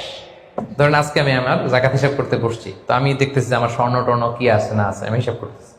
স্বর্ণের পালা গেল, এবার আমি হিসাব করবো আমার ক্যাশ কোথায় আছে, পকেটে কত, ওয়ালেটে কত, ড্রয়ারে কত, ব্যাংকে কত, কারেন্ট অ্যাকাউন্টে কত, ফিক্সড অ্যাকাউন্টে কত, সেভিংস অ্যাকাউন্টে কত, যত জায়গায় আপনার যত ক্যাশ ফর্মে টাকা আছে এটা আপনি হিসেব করবেন। এগুলো জাকাতে বলে অ্যাসেট। আরো কিছু সম্পদ আছে, এগুলো ক্যাশ না, তবে ইজিলি লিকুইডেট করা যায়, চাইলে টাকা বের করে আনা যায়। যেমন প্রাইস বন্ড অনেক কিনে রাখে না, আমাদের ডাক বিভাগের সঞ্চয়পত্র আছে না, এগুলো ফিক্সড ডিপোজিট, অনেকে ইন্স্যুরেন্স করে, লাইফ ইন্স্যুরেন্স। এগুলো চাইলে আপনি টাকা বানাতে পারেন। তো এটা অনেকে বলে হুজুর এটা তো ম্যাচিউরড হয় না, কিভাবে করব? এটা ব্যাংকে আপনি নক দিলে ওরা স্টেটমেন্ট দিবে যে আজকে এই ডিপোজিটটা ভাঙালে কত পাবেন, একটা স্থিতি দেখাবে। এটা আজকের স্টেটমেন্ট, ওই স্টেটমেন্ট আপনি বের করে নিয়ে আসবেন যে আজকে 20 রমজানে যদি আমি এটা ভাঙ্গাই তো আমি পাবো এত, তাহলে এটার মালিক আপনি, এটা আপনি যোগ দিবেন। তাহলে বুঝতে পারছেন এটা? এগুলো জাকাতে বলেছে। আচ্ছা গেল। এরপরে ব্যবসার সম্পদ, উরুদ উত্তেজারা, যত ব্যবসার সম্পদ আছে এটা কিন্তু আপনি জাকাতে হিসাব করবেন। উদাহরণ দিই, একজন বিস্কিট ফ্যাক্টরির মালিক, উনি বিস্কিট বিক্রি করে। তো আজকে আমি যে জাকাতে হিসাব করতে বসছি, আমি আমার কোম্পানিতে ফোন দিয়ে আজকে কত carton biscuit ready to sell, কত কার্টুন, ধরেন 50,000 পিস, তো এটার দাম কত, বিক্রয় মূল্য আমি যোগ দেব। তারপরে বিস্কিট বানাতে যে র মেটেরিয়াল, হ্যাঁ, গম লাগে, সুগার লাগে, ইত্যাদি ইত্যাদি যা লাগে, এগুলোর যে প্রাইস, এটা আমি এটাও আমি যোগ দেব। ওখানে ধরবো না কি, ওখানে ধরবো না হচ্ছে যেটা ফিক্সড অ্যাসেট। ব্যবসার ক্ষেত্রে ফিক্সড অ্যাসেট ধরতে হয় না। যেমন ধরেন আপনার ফার্নিচার বা কারো বিস্কিট ফ্যাক্টরি, তার ফ্যাক্টরির যে জায়গাটা, এটা আসবে না। মেশিনারি, যে মেশিনে করে বিস্কিট বানায়, ওইটা আসবে না। তারপরে ধরেন এটা লরি ট্রাকে করে বিভিন্ন জায়গায় আমি পাঠাই আমার প্রোডাক্টগুলো, এই যে ট্রাকের দাম টাম, এগুলো কিন্তু ধরা হবে না। এগুলো ফিক্সড অ্যাসেট, মেশিনারি ধরতে হবে না। শুধু প্রোডাক্ট রেডি টু সেল অথবা র মেটেরিয়াল, এগুলো ধরবো। শেয়ার বাজার আছে, অনেকে শেয়ার কিনে, এটাও আপনি ধরবেন, ওদিন আপনি হিসেব করবেন। শেয়ার 2 ধরনের, একটা আছে আপনার প্রাইমারি, একটা নেট ভ্যালুয়েশন করা হয়, পরে এটা একটু দাম বাড়লে অনেকে দেখবেন যে সারাদিন দেখতে থাকে দাম বাড়লো না কমলো, সেকেন্ডারি মার্কেটে এটা সেল করে দেয়, আছে না? তো এটা আজকের দিনে আমার এই শেয়ারটা সেল করলে কত প্রাইস পাবো, ওই প্রাইসটা আমি যোগ দিয়ে দিব। ওকে, আচ্ছা গেল। আরেকটা আছে কোম্পানির শেয়ার কিনে অনেকে, ধরেন বিশাল বড় বাংলাদেশের বড় কোম্পানি, বেক্সিমকো কোম্পানি, তারপর ওই কোম্পানি, এটার আপনি শেয়ার কিনবেন, লং টার্ম ইনভেস্টমেন্ট শেয়ার থাকে, ওইটা কিভাবে ধরবেন? ওইখানে কোম্পানির অ্যাকাউন্টস আপনি নক দিলে জাকাতেবল অ্যাসেট কত আছে এটা ওরা বলে দিবে। বড় কোম্পানিগুলোতে ম্যাক্সিমাম 40% জাকাতেবল অ্যাসেট থাকে। এই যে লিস্টগুলো আপনাকে শোনালাম, এগুলো হচ্ছে জাকাতযোগ্য সম্পদ, আপনার এগুলোর উপর জাকাত আসে। আজকে 20 রমজান, আমার 1 বছর হয়েছে, এগুলো সবগুলো আমি যোগ দিব। তাহলে জাকাতযোগ্য সম্পদ কি, মোটামুটি একটা ধারণা পেয়েছি না? পেলাম। এবার সহজে জাকাত কিভাবে হিসাব করব? অর্ধেক তো হিসাব করেই ফেললাম, কি বলেন? এই যে লিস্ট করে করে স্বর্ণ, ক্যাশ, ডিপোজিট, সঞ্চয়পত্র, আমার শেয়ার বাজার, আমার ইনভেস্টমেন্ট, আমার ডিপোজিট, আমার এটা এটা এটা করতে করতে করতে করতে বিশাল, ধরেন একটা উদাহরণস্বরূপ বলি যে ধরেন 20 লাখ দাঁড়ালো আমার, 20 লাখ টাকা, স্বর্ণের দাম সহ ইত্যাদি সহ সবসময়। এবার হিসাবটা কিভাবে করব? হিসাবটা খুব সহজ। আমার জাকাতেবল অ্যাসেট আমি সব হিসাব দিয়ে পাইলাম কয় লাখ টাকা? 20 লাখ। এবার আমার যদি ঋণ থাকে, আমি ঋণটা এখান থেকে বাদ দেব। আমরা শুরুতে বলছিলাম এক ধরনের ঋণ আছে একবারে দিয়ে দিতে হবে, এরকম একবারে ঋণ দেওয়ার যদি আমার কিছু থাকে ওইটা আমি বাদ দিব। ধরেন আমার একবারে ঋণ দেওয়ার আছে 5 লাখ টাকা, যেটা আমাকে একবারই পরিশোধ করতে হবে অল্প কিছুদিনের মধ্যেই, তাহলে এটা আমি বাদ দিতে পারবো। তো 5 লাখ টাকা যদি 20 লাখ টাকা থেকে বাদ দিয়ে কত থাকে? 15 লাখ। এরপর আমি বলেছিলাম যে কিস্তিতে যে ঋণগুলো থাকে সেক্ষেত্রেও আমি বাদ দিতে পারবো ম্যাক্সিমাম 1 বছর, 12 মান্থস। ধরেন যে বড় একটা কিছু আমি কিনেছি, সেখানে 12 মাসের আমার যে ঋণ, সেই ঋণ আসতেছে ধরেন যে কিস্তিতে, ধরেন আরো 5 লাখ, তাহলে কত বাদ গেল? 5 এ 5 10 লাখ, থাকলো কত? এই 10 লাখ হচ্ছে আপনার নাও জাকাতেবল অ্যাসেট। এই 10 লক্ষের উপর আপনি 2.5% জাকাত দিবেন। আর হিসাবটা যদি আপনি সূর্য বছর অনুযায়ী করেন তাহলে 2.58% দিবেন। সহজ হয়ে গেছে না মোটামুটি? হ্যাঁ, মোটামুটি সহজ হয়েছে না? এরপর এক একজনের এক এক ধরনের বিজনেস, এক এক ধরনের কোশ্চেন থাকবে। এটা পার্সোনালি কোনো মুফতির কাছে বা যে কোনো স্কলারের কাছে আপনার পার্সোনাল আলাদা করে হিসাব করা লাগলে এটা করে নেবেন। কিন্তু ওভারঅল জাকাতের কিভাবে ক্যালকুলেট করতে হয় এবং প্রসেসটা কি, রাইট প্রসেস, এটার একটা ধারণা তো আপনারা পেয়েছেন নাকি? বুঝতে পারছেন না সবাই? আচ্ছা, এরপরে বলেছিলাম ফসলের জাকাত মানে কৃষি সম্পদের জাকাত। কিছু চাষ করলেই জাকাত দিতে হয় না, এটার একটা নিসাব আছে, সেটা হচ্ছে কমপক্ষে 18 মণ। কমপক্ষে কয় মণ? 18 মণ। কমপক্ষে 18 মণ হইলে ফসলের জাকাত দিতে। আল্লাহ বলেন, ইয়া আইয়ুহাল্লাযীনা আমানু আনফিকু মিন তাইয়্যিবাতি মা কাসাবতুম ওয়া মিম্মা আখরাজনা লাকুম মিনাল আরদ। জমিন থেকে যেটা উৎপন্ন করে দেই এটাও আল্লাহর রাস্তায় দান করো। ওয়া আতু হাক্কাহু ইয়াওমা হাসাদি, যেদিন ফসল হারভেস্টিং করে ঘরে তুলবেন ওই দিনই জাকাত দিতে হবে। মজার ব্যাপার হচ্ছে ফসলের ক্ষেত্রে বা কৃষিজ পণ্যের ক্ষেত্রে কিন্তু 1 বছর অপেক্ষা করা লাগে না। এর আগে টাকা পয়সা, স্বর্ণালংকার এগুলো 1 বছর আছে কিনা দেখতে হয়। কিন্তু যারা কৃষি কাজ করে ফসলের ক্ষেত্রে 1 বছর 1 বছর নাই, ফসল যেদিন কাটবেন ওই দিনই ফসলের জাকাত। তো ফসলের জাকাতের জন্য 1 বছর ওয়েট করা লাগে না। তো আপনি নিজে ধরেন ধান খাওয়ার জন্য আপনি ফসল করছেন 10 মণ, ওটার জাকাত দেওয়া লাগবে? বুঝে থাকলে উত্তর দেন। 10 মণ ধান আমি করেছি, কেন লাগবে না?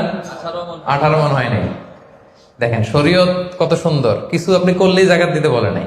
এটা একটা স্ট্যান্ডার্ড আছে, লাইসা ফিমা দুনা খামসাতে আউসুকিন সাদাকা। 5 ওসাকের নিচে জাকাত হয় না। 1 ওসাকে কত এভাবে হিসাব করে বের করা হয়েছে 720 কেজি, 18 মণ। 18 মণের নিচে হইলে জাকাত দেওয়া লাগবে না। আর একটা ব্যাপার হচ্ছে যে কোনো ফসলে জাকাত হয় না যে ফসলগুলোকে গুদামজাত করা যায়। পচনশীল যদি হয় হবে না। যেমন আম রাখা যায়, কলা রাখা যায়, পেঁপে রাখা যায়, শাকসবজি রাখা যায়, রাখা যাবে হচ্ছে চাল, ডাল, গম, ভুট্টা, খেজুর, এগুলা গুদামজাত যদি করা যায়, ওগুলো যদি 18 মণ হয় তাহলে আপনি জাকাত দেবেন। তো জামের চাষ যারা করে তারা কি মোটেও দিবে না জাকাতের কোনো কিছু থাকবে না? হ্যাঁ থাকবে। তাদের হচ্ছে উরুদুত যারা ব্যবসার হিসাবে ওই যে হিসাব করবে যেদিন, ওই দিন দেখবে যে আজকে আমার বিক্রি করার মতো কয় খাঁচি আম আছে, 40 খাঁচি আছে, দাম কত, ওই অন্যান্যর সাথে যুক্ত করে নেবে। কিন্তু ফসলের দিতে হইলে কমপক্ষে 18 মণ, এবং এটা গুদামজাত করা যায় এমন পণ্য হইতে হবে। কিভাবে দিব বলেন? 18 মণের বেশি করছেন, ধরেন 100 মণ হয়েছে আপনার ধান, কিভাবে দিবেন? 2.5% দিবেন না। ফসলের জাকাতের হিসাব হচ্ছে ওশর আর নিসফে ওশর। আরবি বুঝতে যদি কষ্ট হয় সহজ করে বলি, 10% আর 5%। ফসলের জাকাত হচ্ছে ভাই 10% আর 5%। 10% আরবিতে বলে ওশর। কখন 10%? যখন এটা ইরিগেটেড ল্যান্ড হয়, আল্লাহর দেয়া বৃষ্টির পানিতে চাষ হয়ে যায়, আপনার আলাদা করে সেচ দেয়া লাগে না, আল্লাহর দেয়া বৃষ্টিতেই হয়ে যায়। এটা হচ্ছে কস্ট ফ্রি কাল্টিভেশন, আপনার খরচ টরচ নাই, আল্লাহ বৃষ্টি দিছে, ধান বুনে দিছেন, হয়ে গেছে। এটা 10% দেবে। 100 মণ হইলে 10 মণ। আরেকটা হচ্ছে আপনার সেচ দেয়া লাগে, এটা হচ্ছে কস্ট বেসড ইরিগেট কাল্টিভেশন। আপনার সেচ দেয়া লাগে, কীটনাশক দেয়া লাগে, রাসায়নিক সার দেয়া লাগে, নিড়ানি দেয়া লাগে, এই করা লাগে সেই করা লাগে, আপনার খরচ বেশি। ওইখানে 10% না, ওখানে দেবেন কত পার্সেন্ট? 5%। 100 মণ ধানে কয় মণ দেখছেন? তার মানে দা more you cost the less you pay, the less you cost the more you pay। সুবহানাল্লাহ। এখন যদি বলেন হুজুর আমার তো কিছু বৃষ্টির পানিতেও হয়, আবার আমিও কিছু পানি দেই, এখন কি করবেন বলেন? দেখি কে বলতে পারে? 7.5% দিবেন। এই তো ব্যবসায়ী হইলে কি সুবিধা। তখন আপনি মাঝামাঝি দিবেন। যেহেতু বৃষ্টির পানির ফ্যাসিলিটিও আপনি পেয়েছেন, আপনারও পানি শেষ লাগছে, দুইটা যেহেতু, তাহলে 5 আর 10 এর মাঝামাঝি কত? 7.5। তো আপনি তখন 7.5% দিবেন। এটা হচ্ছে বিশাল আলোচনারে এক নির্যাস আমি আপনাদেরকে শোনালাম। চলে গেল কৃষি সম্পদ। এবার পশু সম্পদের জাকাত কিভাবে দিবেন? পশু সম্পদের যে লিস্ট, এটা আমাদের জন্য অ্যাপ্লিকেবল না। 40টা ছাগল হলে একটা ছাগল বছর শেষে, 30টা গরু হলে বছর শেষে, 5টা উট হলে, এটা আমাদের জন্য অ্যাপ্লিকেবল না। কারণ পশু সম্পদের জাকাত যদি দিতে হয়, শর্ত হচ্ছে এটা সায়েমা হইতে হবে। সায়েমা মানে পশুগুলা বনে বাদারে যে ঘাস লতা পাতা নিজেই খেয়ে আসে, এটার কোনো খাওয়ানো টাওয়ানো লাগে না। কিন্তু আমাদের যে পোলট্রি শিল্প, আমাদের যে গরুর ফার্ম, এটাকে ফ্যানের নিচে রাখতে হয়। অস্ট্রেলিয়ান গাভী যারা পালে দেখবেন উপরে ফ্যান, যে দারোয়ান ওর ফ্যান নাই, কিন্তু গরুর উপরে ফ্যান। কারণ এই বাতাস না খেলে ওটা বাঁচবে না, ওইটারে ইঞ্জেকশন দিতে হয়, ওইটারে এই দিতে হয়, ওইটার ভুসি খাওয়াও, ওইটারে এই খাওয়াও। তো এই পোলট্রি শিল্প, হ্যাচারি শিল্প, দুধের বিজনেস যারা করে, তাদের আসলে রাসূল সাল্লাল্লাহু আলাইহি ওয়াসাল্লাম যে পশু সম্পদের জাকাতের যে লিস্ট বলেছেন, ওইটার আওতাভুক্ত হবে না। তো তারা কি কোনো জাকাত দিবে না? দিবে। ওই যে উরুদুত্তি যারা ব্যবসায়ের পণ্য হিসেবে, আমি দুধ বিক্রি করি, সো আজকে যখন আমি হিসাব করব, আমি দেখবো যে আমার কত লিটার রেডি টু সেল, জানলাম যে 300 কেজি আজকে আমার দুধ আছে, এটা বিক্রি হবে, এটার দাম কত, এটা আমি যোগ দিয়ে দিব। জাকাতে বলে অ্যাসেট যত আছে এগুলোর সাথে যোগ দিয়ে হিসাব করবো। বুঝতে পারছেন? সহজ হয়ে গেল না? 10টা পয়েন্টের 9টাই শেষ।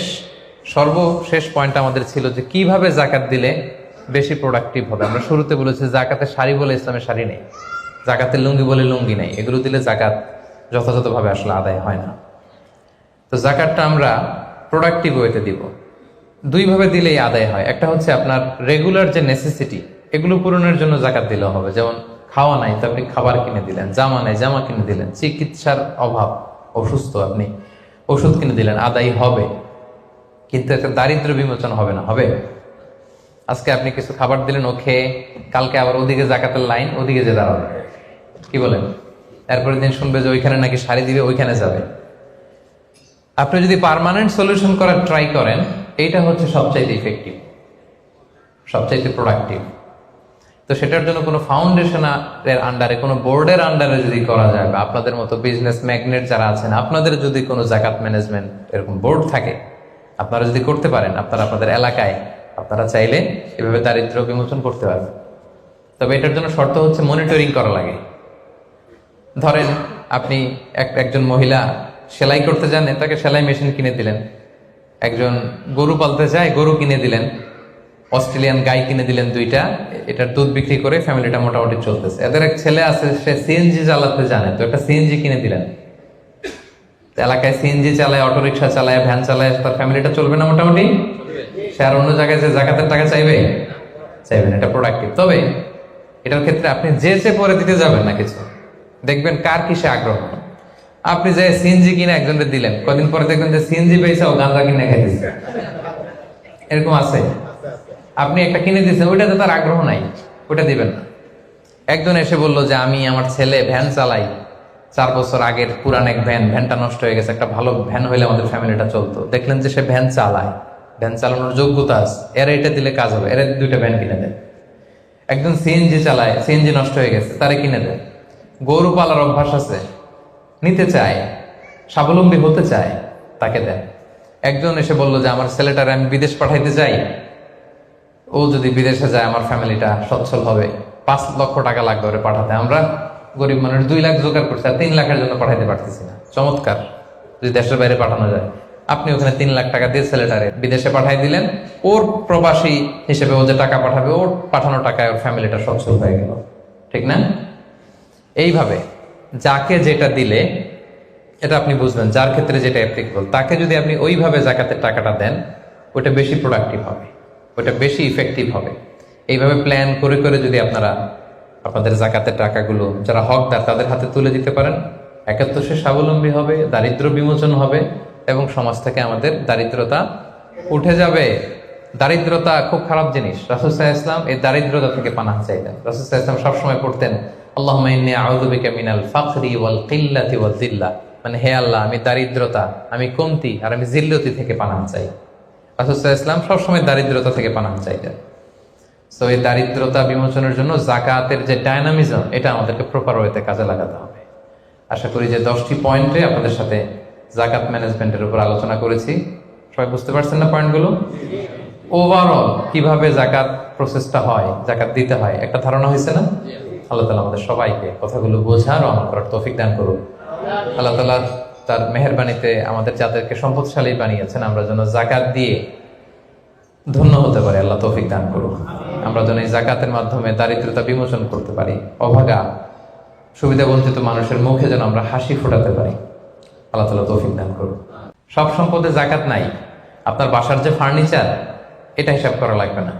আপনার যে ফ্রিজ, আপনার যে এয়ারকন, আপনার যে থাকার যে ফ্ল্যাটটা, আপনার যে বাংলো বাড়ি, এগুলোতে কোনো জাকাত নাই। আপনার চলার জন্য যে গাড়িটা লাগে, এগুলোতে কোনো জাকাত নাই। আপনার নিজের জন্য যে ল্যাপটপ, মোবাইল, যত কিছু আছে, গ্যাজেট বলেন, এগুলোতে কোনো জাকাত নাই। তো রাসূল সাল্লাল্লাহু আলাইহি ওয়াসাল্লাম যে থ্রেশহোল্ড বেঁধে দিয়েছেন সেটা হচ্ছে 7.5 তোলা স্বর্ণ বা 52.5 তোলা রূপা। পথিক যদি নিঃস্ব হয়ে যায়, তাকে আপনি জাকাতের টাকা দিয়ে হেল্প করতে পারবেন। প্রথমে আমি জাকাতের গুরুত্ব ও তাৎপর্য নিয়ে কথা বলবো। এরপর জাকাত আদায় যদি কেউ না করে তাদের শাস্তি কি কোরআনে, সে ব্যাপারে কথা বলবো। এরপর জাকাত তাদের কিছু কোরআন বর্ণিত খাত আছে, মন চাইলেই যে কোনো জায়গায় আবার জাকাতের টাকা দেওয়া যায় না, সেই খাতগুলো কি, সেগুলো আমরা জানার চেষ্টা করব। তারপর জানবো 4 নম্বরে কাদেরকে জাকাত দেওয়া যাবে না, কিছু লোক আছে যাদের জাকাত দেওয়া যাবে না। এরপর 5 নম্বরে জানবো জাকাত ফরজ হওয়ার কিছু শর্ত আছে, এগুলো। 6 নম্বরে জাকাতেবল অ্যাসেট কি কি, সব অ্যাসেটে জাকাত আসে না। 7 নম্বরে জাকাত হিসেব করার সহজ পদ্ধতি আজকের এই জেনিথ হোটেলের বলরুম থেকে আমরা শিখে যাবো ইনশাআল্লাহ। ইনশাআল্লাহ পড়ে তো কিভাবে সহজে ক্যালকুলেশন করবেন এটা আজকে আমি বুঝিয়ে দিব। তারপরে আমাদের অনেকের কৃষি সম্পদ থাকে, কৃষি সম্পদের জাকাতটা ক্যালকুলেট কিভাবে করতে হয়। আমাদের অনেকের পশু সম্পদ থাকে, এটার জাকাতের ক্যালকুলেশন কিভাবে করতে হয়। এবার সব শেষে 10 নম্বরে বলবো যে কি দিয়ে জাকাত দিলে বা কিভাবে জাকাত দিলে জাকাতটা প্রোডাক্টিভ হবে, ইফেক্টিভ হবে। আমাদের দেশে দেখবেন যে জাকাতের শাড়ি দেয়, খুব পাতলা শাড়ি, নিম্নমানের শাড়ি, যিনি পায় তারাও ইউজ করতে পারে না। কয়েকদিন ইউজ করার পরেই এটা ব্যবহার অযোগ্য হয়ে পড়ে, রং চলে যায়, ছিঁড়ে যায়। তাহলে তো এটা ইফেক্টিভ হলো না, কি বলেন, প্রোডাক্টিভ হলো না। কিভাবে কি দিয়ে জাকাত দিলে জাকাতটা প্রোডাক্টিভ হয় সেটাও আমরা বলবো। তো আল্লাহর মেহেরবানি যে আপনারা খুবই সুশৃঙ্খল, এটা দেখে আমার ভালো লাগছে। বিভিন্ন প্রোগ্রামে একটু বিশৃঙ্খলা হয়, যেটা আমি খুবই অপছন্দ করি। বিশৃঙ্খলা হলে আমি আলোচনা করতে পারি না। এরকম সুশৃঙ্খল পরিবেশ হলে কিছুদিনই কথা শেয়ার করা যায়। তো তাহলে আসুন আমরা মূল আলোচনায় চলে যাই। প্রথমে আমরা বলবো জাকাতের গুরুত্ব এবং তাৎপর্য। সম্মানিত দিনী ভাই এবং বোনেরা, আমরা সবাই জানি যে জাকাত হচ্ছে one of the 5 pillars of Islam. ইসলামের 5টা ভিত্তির একটা, 3 নম্বর ভিত্তি। প্রথমে ঈমান, তারপরে সালাত, তারপরেই জাকাত। একটা খুঁটি, একটা তাঁবুর 5টা খুঁটি থাকে। এর মধ্যে এই তাঁবুর 5টা খুঁটিকে যদি ইসলামের 5টা পিলারের সাথে তুলনা করি, তাহলে মাঝখানের খুঁটিটার নাম জাকাত। মাঝখানের খুঁটি না থাকলে যেমনি তাঁবু উঁচু হয়ে দাঁড়াতে পারে না, তেমনি জাকাত ভিত্তিক অর্থ ব্যবস্থা না হলেও মুসলিম উম্মাহ মাথা উঁচু করে দাঁড়াতে পারে না। যেমন এখন আমাদের জাকাত ভিত্তিক অর্থ ব্যবস্থা নাই, ফলে গোটা বিশ্বে আমরা কিন্তু ওইরকম নেতৃত্ব স্থানীয় বা উন্নতির একেবারে শীর্ষ স্থানে ওই পর্যায়ে কিন্তু আমরা যেতে পারি নাই, কারণ জাকাতের যে ডাইনামিজম এটাকে আমরা কাজে লাগাইনি। তো যারা দান করে তাদেরকে আল্লাহ তাআলা খুব পছন্দ করে। দানশীল ব্যক্তি তিনি কিয়ামতের দিন নিজের আমলনামা দেখে বিশ্বাসই করতে পারবে না এটা তার আমলনামা, কারণ আল্লাহ তাআলা ওই দানের সওয়াবটাকে ফুলিয়ে ফাঁপিয়ে পেলে পুষে পাহাড়ের সমান করে তারপরে আমলনামায় ঢুকিয়ে দিবে। সুবহানাল্লাহ। এবং দানকারী ব্যক্তির যত বালা মুসিবত আছে দানের কারণে আল্লাহ এটা দূর করে দেয়। আরশের নিচে আল্লাহ তাআলা তাকে স্পেশাল ছায়া দিবে কিয়ামতের দিন, যেদিন কোনো ছায়ার ব্যবস্থাপনা থাকবে না। তো এই দানের ব্যাপারটা সব ধর্মে আছে। হিন্দু ধর্মেও কিন্তু দানের ব্যাপারে উৎসাহিত করে। বৌদ্ধ ধর্মে দেখবেন আছে চ্যারিটি, ডোনেশন, ফান্ড রাইজিং, এগুলো আছে।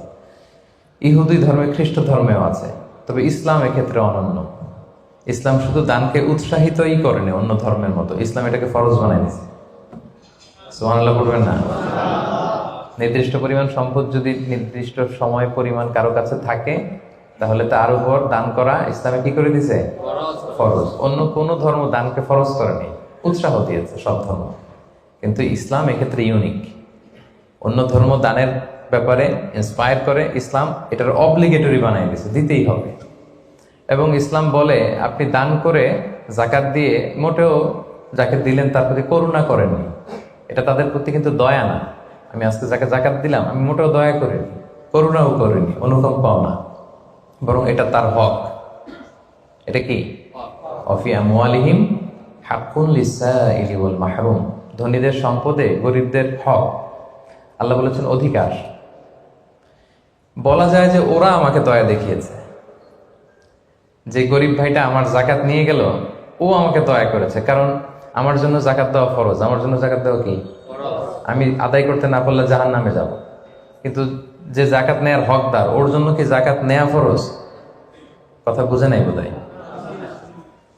গরিব মানুষ, ওর জন্য কি জাকাত নেয়া ফরজ? ও যদি বলে আমি গরিব আছি, ভালো আছে, নিব না জাকাত, কিছু করা যাবে? তো বরং ও আমার থেকে জাকাতটা নিয়ে আমাকে জাহান্নামের আগুন থেকে বাঁচালো, আমার ফরজ আদায়ের ক্ষেত্রে সহযোগিতা করে গেল। তো দয়া কি আমি করলাম না ও করলো? বলেন, দয়া কি আমি করলাম না সে করলো? সে করলো। এই জন্য আল্লাহ তাআলা বললেন ওয়াফি আমওয়ালিহিম হাক্কুন লিসাইলি ওয়াল মাহরুম। ধনীদের সম্পদে গরিবদের অধিকার আছে। এটা অধিকার, এটা কোনো রকম দয়া বা অনুকম্পা নয়। কারণ ইসলাম চায় একটা সুন্দর মানবিক সমাজ ব্যবস্থা গড়ে তুলতে। শহরের এক পাশে গাছতলা, আরেক পাশে পাঁচতলা। শহরের এক পাশে 5 স্টার 7 স্টার হোটেল, বৃত্ত, বৈভব, আনন্দ, উল্লাস, এন্টারটেইনমেন্টে মানুষ ফুর্তিতে মজে থাকবে। আর শহরের আরেক পাশে বস্তি, না খেয়ে মানুষ চিকিৎসার অভাবে থুকে থুকে মরবে। ইসলাম এটা চায় না। ইসলাম চায় সম্পদের তারল্য সবার হাতে পৌঁছে যাক। কাইলা ইয়াকুনা দুলাতান বাইনাল আগনিয়াই মিনকুম। আল্লাহ বলেন সম্পদ যেন শুধু তোমাদের ধনীদের হাতে কুক্ষিগত না হয়, এজন্য আমি এই জাকাতের ব্যবস্থাপনা করেছি। ফলে সবার কাছে এই জাকাতের অর্থ কিন্তু পৌঁছে যাবে। তাহলে সম্মানিত ভাই এবং বোনেরা, আমরা বুঝলাম এই জাকাত কিন্তু যাদের উপর ফরজ হয়েছে এটা আপনাকে আদায় করতেই হবে, এখানে কোনো ছাড় নেই। এবং এটা গরিবদের অধিকার, এটা সোশ্যাল সিকিউরিটি নেট, যাতে সকলের কাছে অর্থের তারল্য পৌঁছে যায়। এজন্য আল্লাহ তাআলা জাকাতকে ফরজ করেছেন। তাহলে জাকাতের গুরুত্ব তাৎপর্য তো বুঝলেন না? এবার শোনেন, জাকাত ফরজ হওয়ার পরে যদি আমরা জাকাত আদায় না করি তাহলে কি ভয়ঙ্কর শাস্তি হবে। এই আয়াতটা দিয়েই আমি আমার আলোচনা শুরু করেছি যে ওয়াল্লাযীনা ইয়াকনিজুনা যাহাবা ওয়াল ফিদ্দাতা ওয়া লা ইউনফিকুনাহা ফি সাবিলিল্লাহ ফাবাশশিরহুম বিআযাবিন আলীম। হে নবী, যারা গোল্ড, সিলভার, স্বর্ণ, রূপা জমা করে রাখে, আল্লাহর রাস্তায় দান করে না, তাকে আপনি কঠিন আযাবের সুসংবাদ দিন। আচ্ছা বলেন তো, আযাবের কি সুসংবাদ হয় না দুঃসংবাদ হয়? তারপরও আল্লাহ বললেন কঠিন আযাবের সুসংবাদ দিন। তার মানে বোঝা গেল আযাবটা যে খুব ভয়ঙ্কর হবে, আযাবের তীব্রতা বোঝানোর জন্য আল্লাহ এই এক্সপ্রেশন ব্যবহার করেছেন। ছেলে কথা শুনে না, তখন মা বলে দুষ্টামি করতেছো, বাবা আসলে এমন মাইট দিবে মজা টের পাবা। আচ্ছা বলো তো, মাইট দিলে কি মজা লাগে? তো মা তো বলতেছে মজা টের পাবি। তো মজার কথা বললেন কেন মা? মাইটটা খুব কড়া হবে, মানে চরম পিট্টি দিবে তোমার বাবা, তোমারে আসুক তোমার বাবা। তো এই শাস্তির তীব্রতা বোঝানোর জন্য বললেন যে মজা। তো আল্লাহ বলতেছেন ওদেরকে কঠিন শাস্তির সুসংবাদ দেন, দুঃসংবাদ বলে নেই। আল্লাহ টিপ্পনি কেটে বলেন যে সুসংবাদ দেন। ইয়াউমা ইউহমা আলাইহা ফি নারি জাহান্নাম। সেদিন এই স্বর্ণরৌপ্য যারা জমিয়ে রেখেছে, জাকাত দেয় নাই, এগুলোর আল্লাহ গলিয়ে খুন্তি বানাবে লোহার। ফাতুকওয়া বিহা জিবাহুহুম ওয়া জুনুবুহুম ওয়া যুহুরুহুম। 3 জায়গায় ছেঁকা দেওয়া হবে। কপালে স্বর্ণরৌপ্য জমা করেছে, ব্যাংক ব্যালেন্স জমা করেছে, জাকাত দেয় নাই, এগুলোর আগুনে জ্বলিয়ে লোহার খুন্তি বানিয়ে কপালে ছেঁকা দেওয়া হবে। এটা কি দুনিয়ার আগুনের ছেঁকা? কথা বলেন। আল্লাহ জাহান্নামের আগুনকে বলেছেন নারুল্লাহিল মুকাদা আল্লাতী তাত্তালিউ আলাল আফইদা। দুনিয়ার আগুন আঙ্গুলে লাগলে আঙ্গুল জ্বলে, পায়ে লাগলে পা জ্বলে। জাহান্নামের আগুন যেখানেই লাগুক আগে কলিজে চলে যাবে। সেই আগুনে সেই স্বর্ণ রূপাগুলোকে গলিয়ে খুন্তি বানিয়ে কপালে, পাজরে, পিঠে ছেক দেয়া হবে। আল্লাহ তাআলা আমাদেরকে হেফাজত করুক। সাইয়ুতাওয়াকুনা মা বাখিলু বিহি ইয়াওমাল কিয়ামা। যেগুলোর জাকাত তারা দিতে চায় না, স্বর্ণরৌপ্য, এগুলোর বেড়ি বানিয়ে কিয়ামতের মাঠেই গলায় পরিয়ে দেয়া হবে। অন্যান্য সব পাপের শাস্তি জাহান্নামে গেলে আগে বিচার, তারপরই না শাস্তি, কি বলেন? এক্সেপ্ট জাকাত।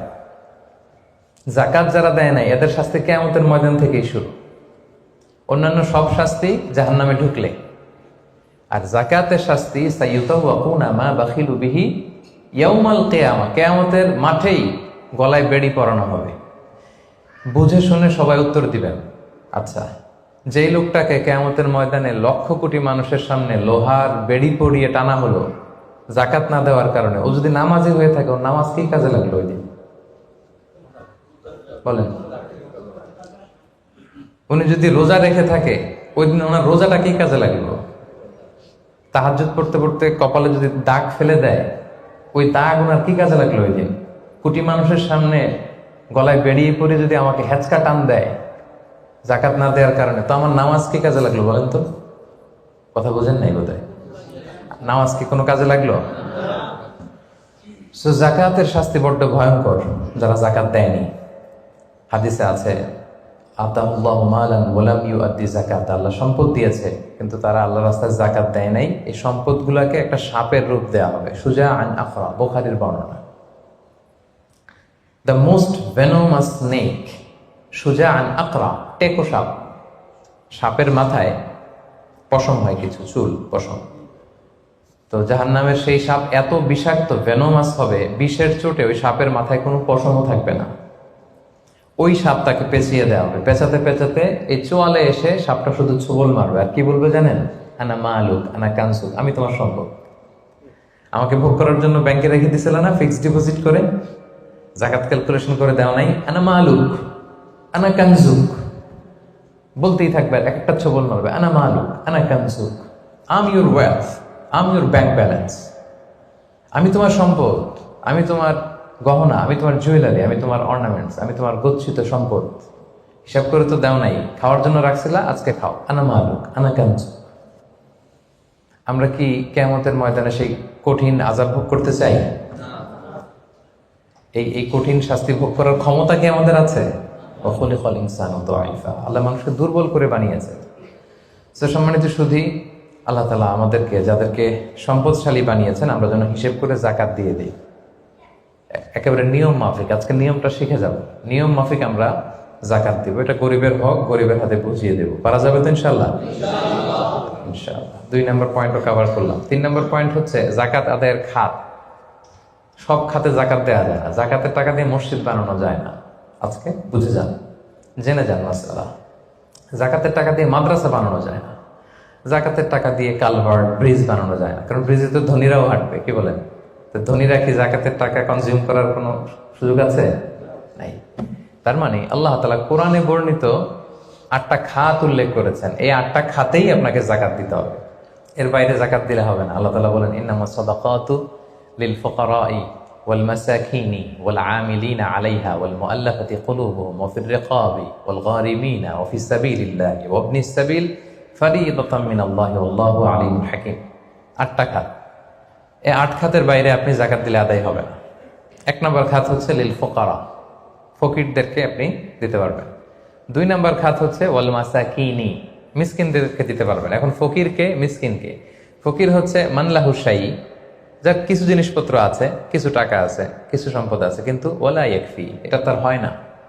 কিছু টাকা আছে, মাসে 20 দিন খাইতে পারে, 10 দিন কষ্ট হয়, ছেলেরে ভালোভাবে পড়াইতে পারে না, নিজের ভালো জামা কাপড়ের ব্যবস্থা নাই।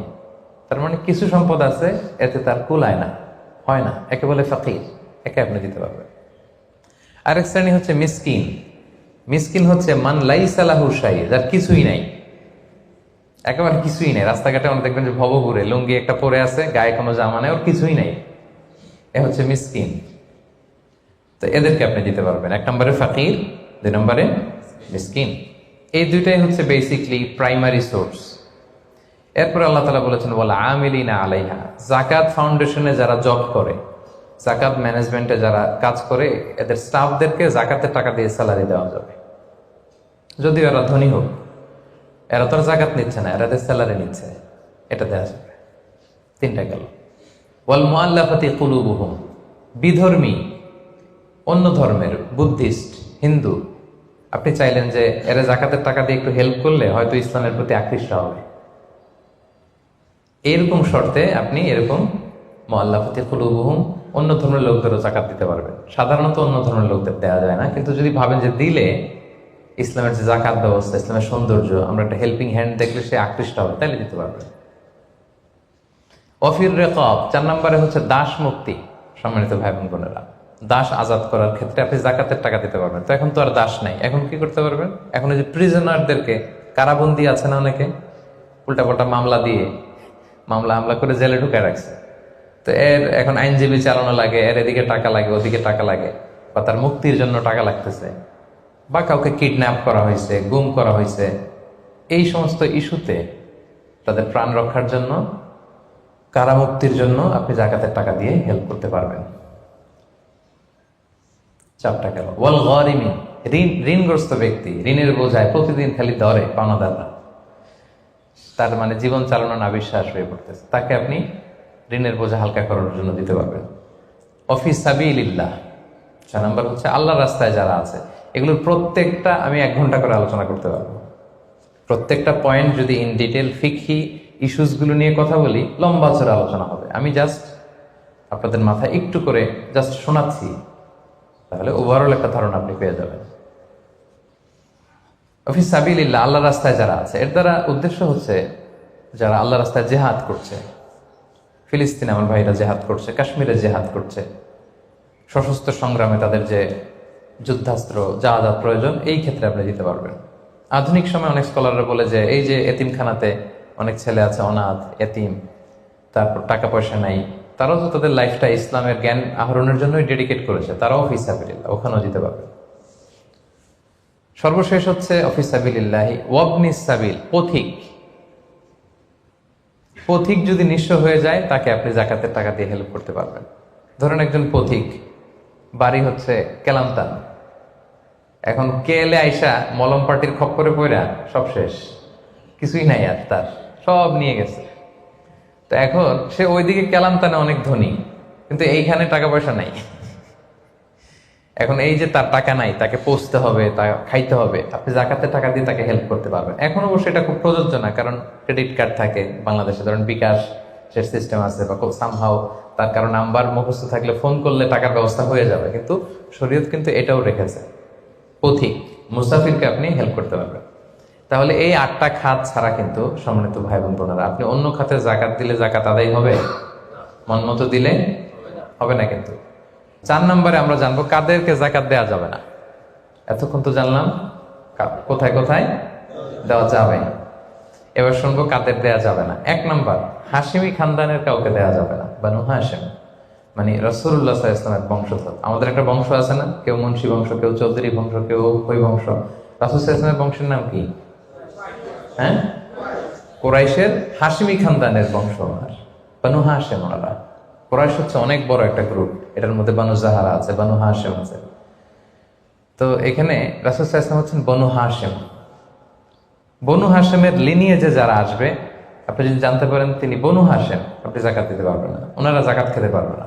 তাদের মধ্যে এখন যদি কেউ গরিব থাকে, আপনি অন্য ফান্ড থেকে দিবেন, এমনি চ্যারিটি করবেন, কিন্তু জাকাতের টাকা আমাদেরকে দেওয়া যাবে না, যেহেতু নবীর বংশের সম্মানিত।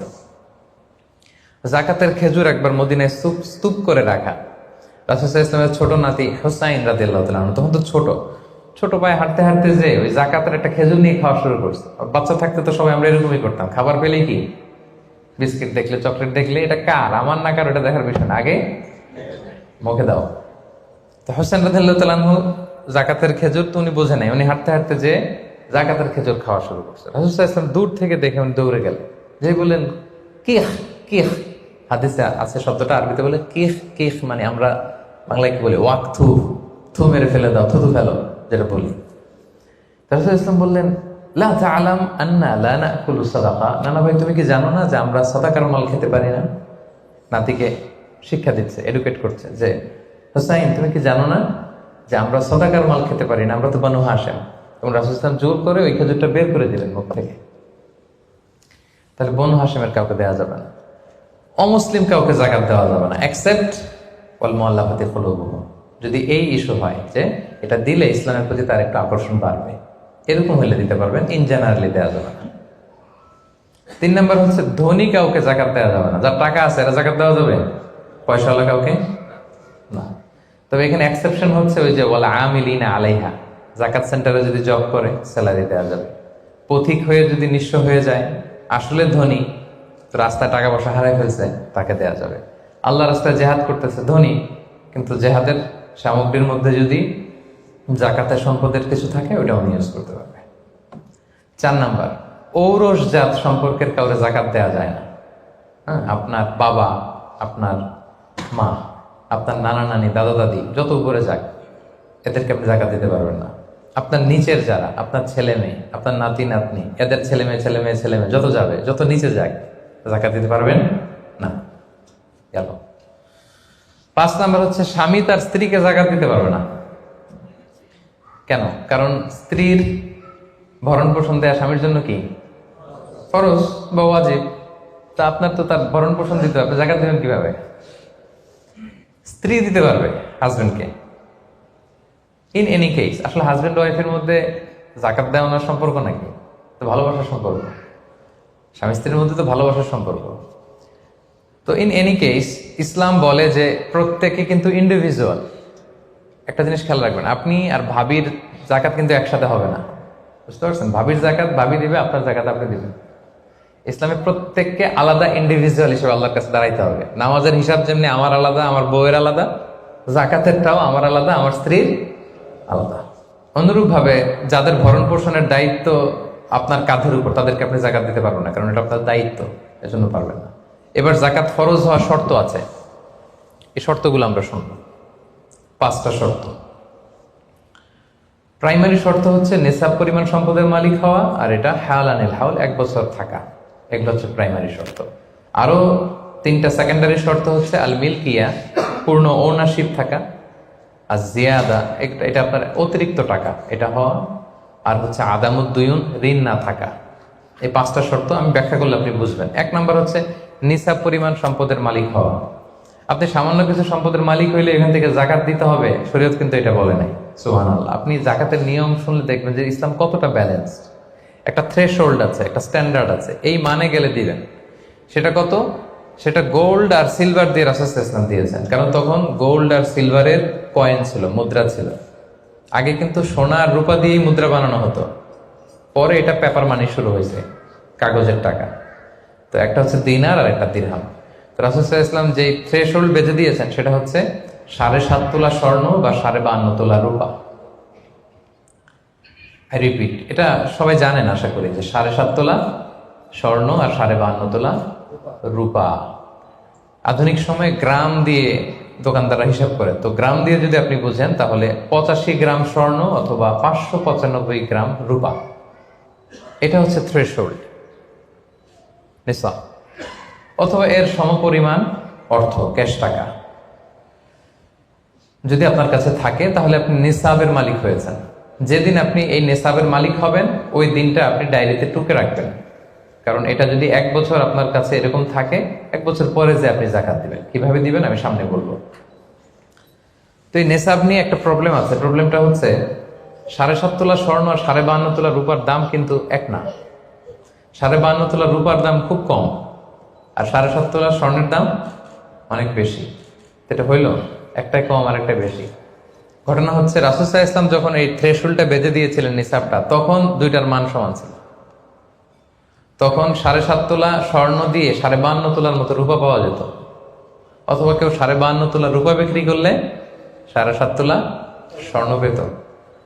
কিন্তু পরে সিলভার ফল করতে শুরু করলো, ফল করতে করতে আজকে এই অবস্থা। গোল্ড আবার খুব একটা ফল করে নাই, ফলে গোল্ডের স্টেবিলিটিটা এখনো রয়ে গিয়েছে। তো এখন আপনি কোনটা ধরে দিবেন জাকাতটা? যদি আপনি রূপা ধরেন, কথার কথা, রূপা যদি এই 1 ভরির দাম 1000 টাকা হয়, তাহলে 52.5 ভরির দাম কত? 52,500 টাকা। কিন্তু স্বর্ণ যদি আপনি হিসাব করেন, 1 ভরি যদি 50,000 হয়, 7.5 ভরি কত? 3.5 লাখ প্লাস, তাহলে প্রায় 7 গুণ কম বেশি, তাই না?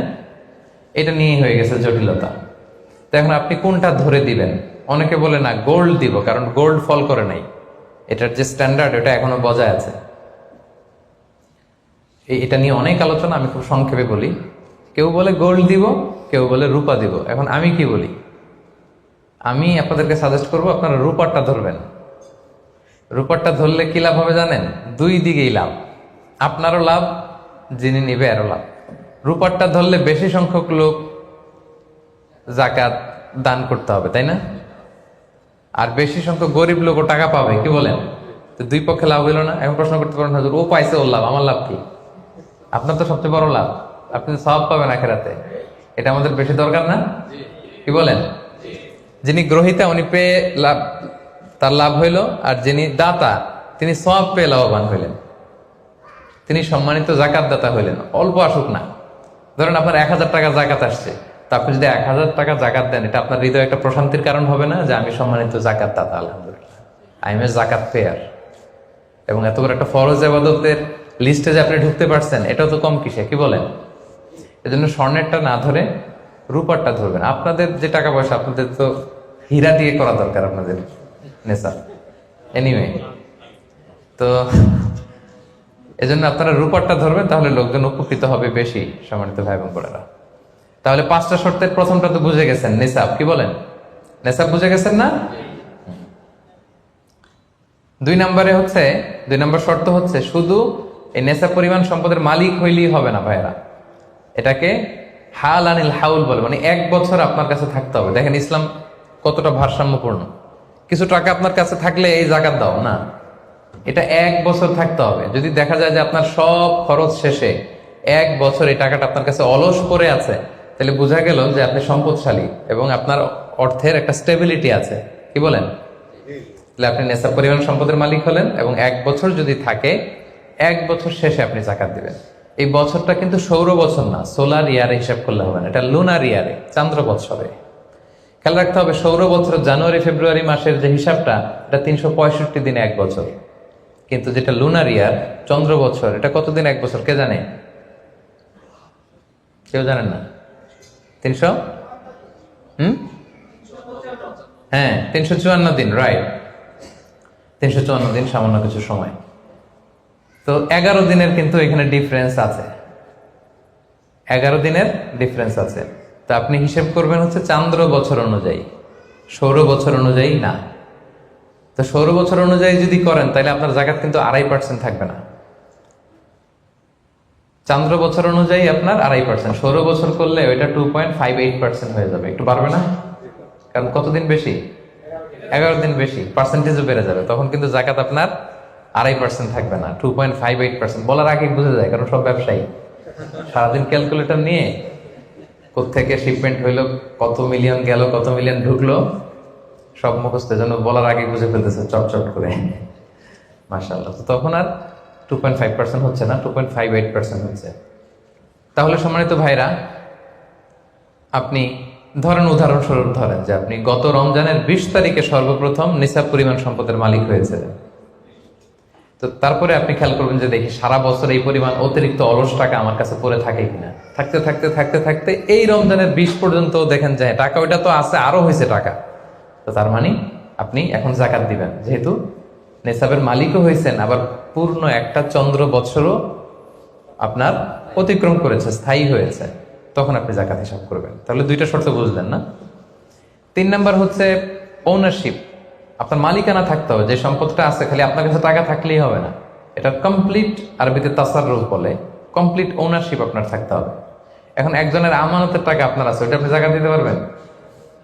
একজন 5 লাখ টাকা আমানত রাখছে, আপনি এটা জাকাত দেওয়া শুরু করছেন, হবে? এটা তো উনি জাকাত দিবে, এটা তো আপনার আমানতের টাকা, এই টাকা তো আপনার বুঝাই দিতে হবে। তো আমানতের টাকা কিন্তু কমপ্লিট ওনারশিপ আমার থাকে না, এটার হিসাব আমি করবো না। তো এটা বুঝে গেলেন। 4 নাম্বার হচ্ছে এই টাকা আপনার অতিরিক্ত হইতে হবে, আরবিতে বলে জিয়াদা। দেখেন ইসলাম কত সুন্দর। ইসলাম বলে আপনার নিজের পার্সোনাল এক্সপেন্সিস, আপনার লিভিং কস্ট, আপনার সব ধরনের অ্যাকোমোডেশন, আপনার ট্রান্সপোর্টেশন এক্সপেন্সিস, আপনার মেডিকেল এক্সপেন্সিস, আপনার বাচ্চার স্কুলিং, আপনার ইয়ারলি ট্রিপ যদি থাকে, এন্টারটেনমেন্ট, ধরেন বছরে আপনি একবার ফ্যামিলি আউটিং করেন, এই খরচটা, যত খরচ আপনার হতে পারে, এই সব খরচ শেষেও কিছু টাকা আপনার থেকে যায়, ইসলাম বলে ওইটার উপরে জাকাত দিবে। সুবহানাল্লাহ। জিয়াদা, অতিরিক্ত হওয়া শর্ত। আপনার লাগে, যদি আপনার এই টাকা লাগে, ওটা তো আপনি ইউজ করবেন। আপনার টাকার ব্যবহারের জন্য সবচেয়ে বেশি হকদার কে? আপনি নিজে। আপনার সব খরচ আলহামদুলিল্লাহ সুন্দরভাবে চলে, এরপরেও নিসাব পরিমাণ টাকা বছর ব্যাপী যখন আপনার রয়ে গেল, ইসলাম বলে জাস্ট 2.5%। সুবহানাল্লাহ। তাহলে অতিরিক্ত হইতে হবে। সর্বশেষ শর্ত, 5টা শর্তের সর্বশেষ শর্ত হচ্ছে ঋণ থাকতে পারবে না। ঋণ থাকলে ওইটা জাকাত থেকে বাদ যাবে। ধরেন আপনার আছে 5 লক্ষ, কিন্তু আবার ঋণও আছে 5 লক্ষ, কথার কথা তো, এটা তো আপনি আগে ঋণ দিবেন, আপনি তার জাকাত দিতে পারবেন না। এই কথাটা কি বুঝতে পারছেন? আচ্ছা, ঋণ ভাই 3 ধরনের। কয় ধরনের? 3 ধরনের। একটা হচ্ছে আপনার একবারে পরিশোধ করতে হবে, এরকম ঋণ থাকে না, যে আমি মুরাদ ভাইয়ের কাছ থেকে 1 লক্ষ টাকা নিলাম, আজকে আমার জাকাতের হিসাব করার ডেট, তো 1-2 মাসের মধ্যে টাকাটা দিতে হবে। তো তখন এই যে 1 লক্ষ টাকা উনি পাবে, এই টাকাটা আমি বাদ দিব আমার অন্যান্য অ্যাসেট থেকে। বাদ দিয়ে যদি দেখি যে না, তারপরেও জাকাত হয় দিব, আর না হলে দিব না, কারণ এটা একবারে দিতে হবে। ওনার বলছে যে 1 লক্ষ আমি একবারে দিয়ে দিব আপনাকে 1 মাস পরে, এইভাবে ঋণটা নিয়েছিলাম। তাহলে কিছু কিছু ঋণ আছে একবারে পরিশোধযোগ্য, ওকে, এটা জাকাতের ক্যালকুলেশন থেকে বাদ যাবে। কিভাবে বাদ যাবে আমি ক্যালকুলেশন করে দেখাবো।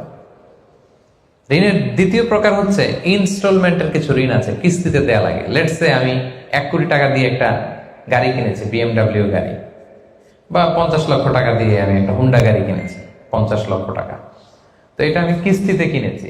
কিস্তির ঋণ যদি হয় তাহলে আপনি কিন্তু পুরোটা বাদ দিতে পারবেন না, তখন সর্বোচ্চ 12 মাসের কিস্তি বাদ দিতে পারবেন, 12 মান্থসের, তাও এই চন্দ্র মাসের হিসাবে। কারণ জাকাতের হিসাবটা কি 12 মাসের হিসাব, তাই না? এটা একটা ইয়ারলি ক্যালকুলেশন। আপনি পুরোটা যদি একবারে বাদ দেন তাহলে তো আপনার আর জাকাতই দেওয়া লাগবে না। কি বলেন? বাংলাদেশে অনেক বড় বড় সিআইপি ব্যবসায়ী আছে, ওনারা হাজার হাজার কোটি টাকা ব্যাংক থেকে ব্যবসায়ের কারণে ঋণ নেন এবং ওনাদের ঋণ খেলাপি হয়। তো ওনারা যদি বলে হুজুর আমার তো ঋণ আছে, তো উনি আর জাকাত দিবে কি? ওনারাই তো আমার জাকাত দেওয়া লাগবে এখন। কি বলেন? এরকম বড় বড় সিআইপিরা যদি ঋণের দোহাই দেয়, উনি আর জাকাত দিবে কি? উনি তো ঋণী। তখন উনারই কিছু জাকাত আমাদের দেওয়া লাগবে, কারণ আমরা জাকাতের 8টা খাতের মধ্যে একটা পড়েছি, বল গরিমিনা। কি বলেন? ঋণগ্রস্ত ব্যক্তিকে জাকাতের টাকা দিয়ে হেল্প করা যায়, তো উনি আর দিবে কি? উনারে দেই আমরা। ওই ঋণ বাদ দেওয়া যাবে না। ইনস্টলমেন্টের ঋণ হইলে 12 মাসের, আর ওইরকম ঋণ খেলাপি 1000 কোটি টাকা, এগুলো বাদ দেওয়া যাবে। 3 নাম্বার ঋণ হচ্ছে লাক্সারি পণ্য কিনতে যে ঋণ হয়, এই ঋণ জাকাত থেকে বাদ দেওয়া যাবে না। বিলাসিতামূলক কিছু যদি আপনি কিনেন, আপনি একটা লাম্বরগিনি কিনলেন 10 কোটি টাকা দিয়ে, এটা আপনি জাকাত থেকে বাদ দিতে পারবেন? পারবেন না। তাহলে লাক্সারি আইটেমের যে ঋণ, এটা বাদ দেওয়া যায় না। তাহলে ঋণের ব্যাপারটা পুরোপুরি বুঝে গেছেন না? এই 5টা শর্ত যদি থাকে আপনার মধ্যে পাওয়া যায়, অর্থাৎ আল্লাহ তাআলা আপনাকে একটা নিসাব পরিমাণ সম্পদের মালিক বানিয়েছেন, এটা আল্লাহ তাআলা পুরো 1 বছর আপনার এই পরিমাণ টাকা আপনার মধ্যে স্টেবল ছিল, এবং এটার পূর্ণ ওনারশিপ আপনার আছে, এবং এটা আপনার সব খরচের অতিরিক্ত, এবং সবশেষে এটা আপনার ঋণের বাইরে। ওই সম্পদ থেকে আল্লাহ তাআলা আপনাকে জাকাত দিতে বলেছেন। তাহলে জাকাতের শর্ত সবার ক্লিয়ার? এবার হচ্ছে জাকাত যোগ্য সম্পদ কি কি? জাকাতেবল অ্যাসেট, সব সম্পদে জাকাত হয় না। এই পয়েন্টটা খুব গুরুত্বপূর্ণ, আপনাদেরকে মনোযোগ দিয়ে শুনতে হবে। আপনারা মনোযোগ দিয়ে শুনতেছেন তো? আপনি ধরেন ওই যে উদাহরণ দিয়েছিলাম, গত রমজানের 20 তারিখে নেশা পরিমাণ সম্পদের মালিক হয়েছেন, দেখলেন সারা বছর আছে এই টাকাটা, তো এই 20 রমজানে তো আপনি এখন হিসাব করবেন, তাই না? তো হিসাবে আপনি কি কি ধরবেন? সব সম্পদে জাকাত নাই। আপনার বাসার যে ফার্নিচার, এটা হিসাব করা লাগবে না। আপনার যে ফ্রিজ, আপনার যে এয়ারকন, আপনার যে থাকার যে ফ্ল্যাটটা, আপনার যে বাংলো বাড়ি, এগুলোতে কোনো জাকাত নাই। আপনার চলার জন্য যে গাড়িটা লাগে, এগুলোতে কোনো জাকাত নাই। আপনার নিজের জন্য যে ল্যাপটপ, মোবাইল, যত কিছু আছে, গ্যাজেট বলেন, এগুলোতে কোনো জাকাত নাই। তাহলে কি কিসে জাকাত আছে? জাকাতেবল অ্যাসেট কি, জাকাতযোগ্য সম্পদ কি, সেটা আমরা শুনি। 1 নাম্বার হচ্ছে সোনা রূপা, gold and silver in its any form, যে কোনো ফর্মে, যে কোনো ফর্মে।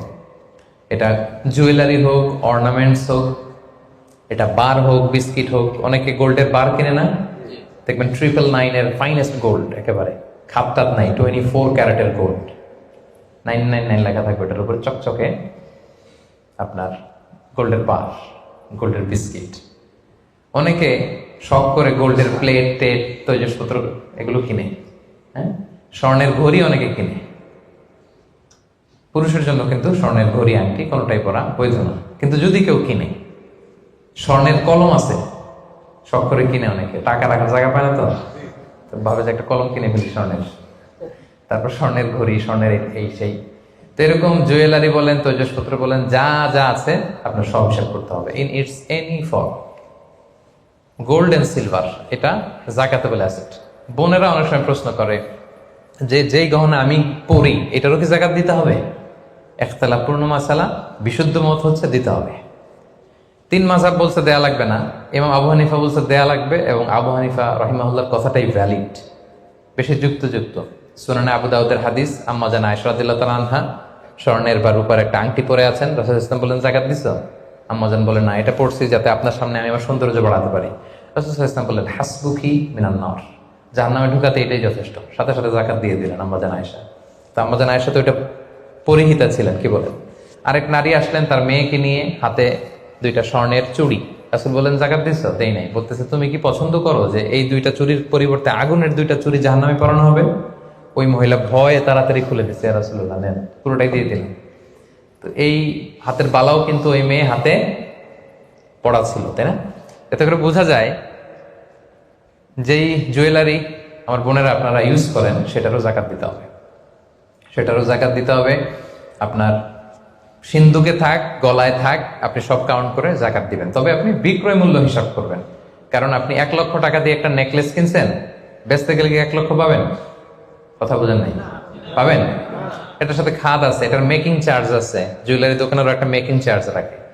তো আপনি যখন আপনার নেকলেসটা বিক্রি করতে যাবেন, ওরা 20% কাট করে দিবে।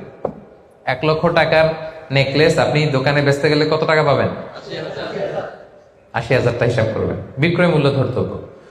তো তাহলে সম্মানিত ভাই এবং বোনেরা, জাকাতে বলে 1 নাম্বার গোল্ডেন সিলভার, 2 নাম্বার হচ্ছে ক্যাশ। ধরেন আজকে আমি আমার জাকাত হিসাব করতে বসছি, তো আমি দেখতেছি যে আমার স্বর্ণ টর্ণ কি আছে না আছে, আমি হিসাব করতেছি।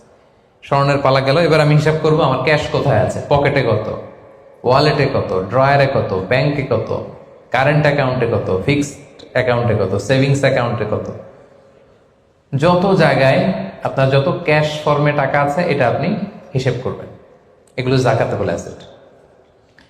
আরো কিছু সম্পদ আছে, এগুলো ক্যাশ না, তবে ইজিলি লিকুইডেট করা যায়, চাইলে টাকা বের করে আনা যায়। যেমন প্রাইস বন্ড অনেক কিনে রাখে না, আমাদের ডাক বিভাগের সঞ্চয়পত্র আছে না, এগুলো ফিক্সড ডিপোজিট, অনেকে ইন্স্যুরেন্স করে, লাইফ ইন্স্যুরেন্স।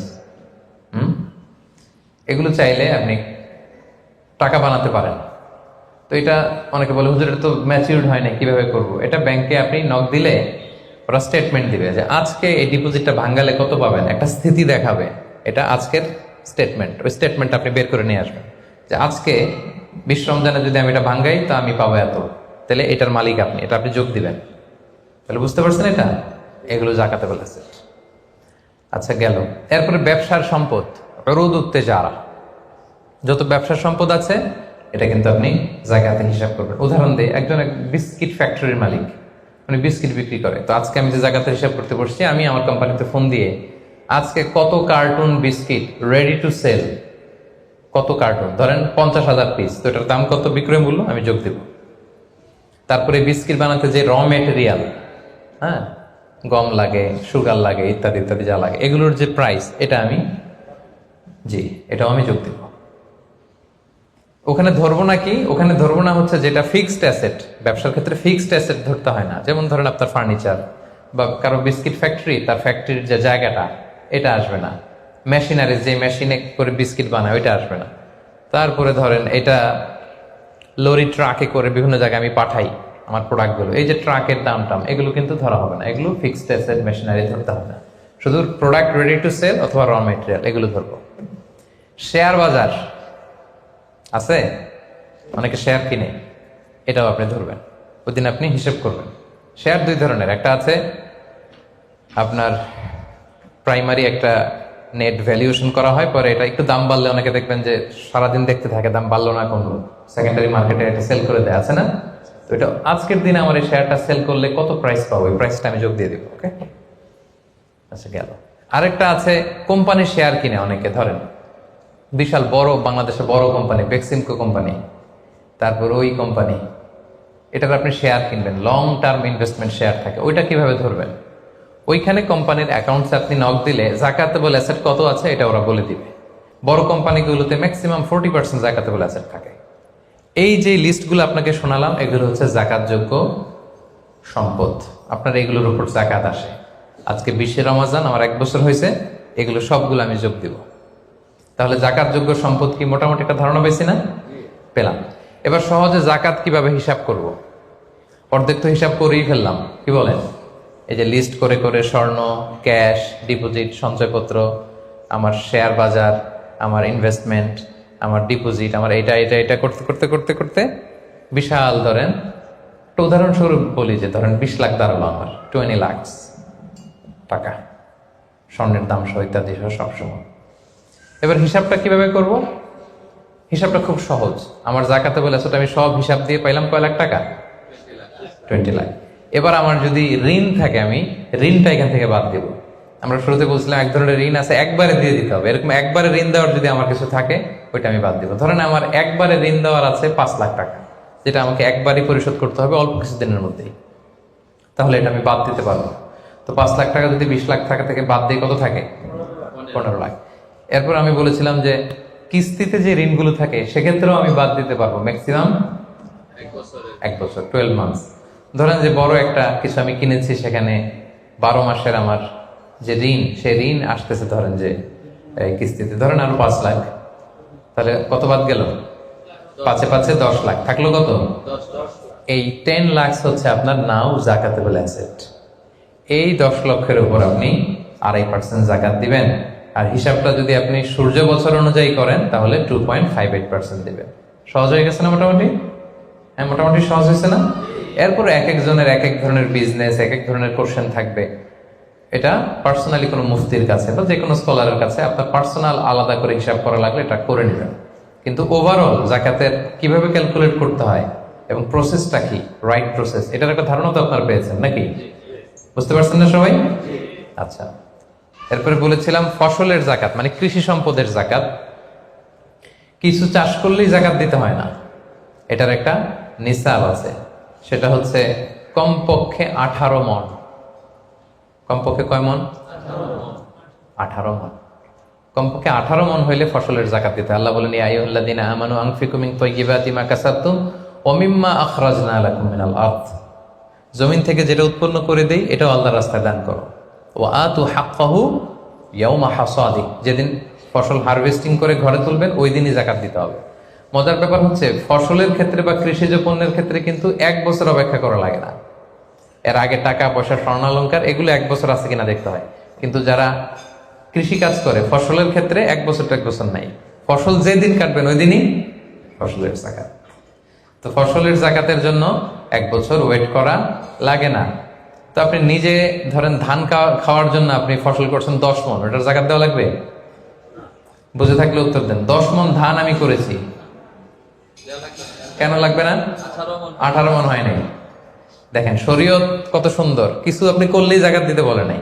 এটা একটা স্ট্যান্ডার্ড আছে, লাইসা ফিমা দুনা খামসাতে আউসুকিন সাদাকা। 5 ওসাকের নিচে জাকাত হয় না। 1 ওসাকে কত এভাবে হিসাব করে বের করা হয়েছে 720 কেজি, 18 মণ। 18 মণের নিচে হইলে জাকাত দেওয়া লাগবে না। আরেকটা ব্যাপার হচ্ছে যে কোনো ফসলে জাকাত হয় না যে ফসলগুলোকে গুদামজাত করা যায়। পচনশীল যদি হয় হবে না। যেমন আম রাখা যায়, কলা রাখা যায়, পেঁপে রাখা যায়, শাকসবজি রাখা যায়। রাখা যাবে হচ্ছে চাল, ডাল, গম, ভুট্টা, খেজুর, এগুলা গুদামজাত যদি করা যায়, ওগুলো যদি 18 মণ হয় তাহলে আপনি জাকাত দেবেন। তো জামের চাষ যারা করে তারা কি মোটেও দিবে না জাকাতের কোনো কিছু থাকবে না? হ্যাঁ থাকবে। তাদের হচ্ছে উরুদুত যারা ব্যবসার হিসাবে ওই যে হিসাব করবে যেদিন, ওই দিন দেখবে যে আজকে আমার বিক্রি করার মতো কয় খাঁচি আম আছে, 40 খাঁচি আছে, দাম কত, ওই অন্যান্যর সাথে যুক্ত করে নেবে। কিন্তু ফসলের দিতে হইলে কমপক্ষে 18 মণ, এবং এটা গুদামজাত করা যায় এমন পণ্য হইতে হবে। কিভাবে দিব বলেন? 18 মণের বেশি করছেন, ধরেন 100 মণ হয়েছে আপনার ধান, কিভাবে দিবেন? 2.5% দিবেন না।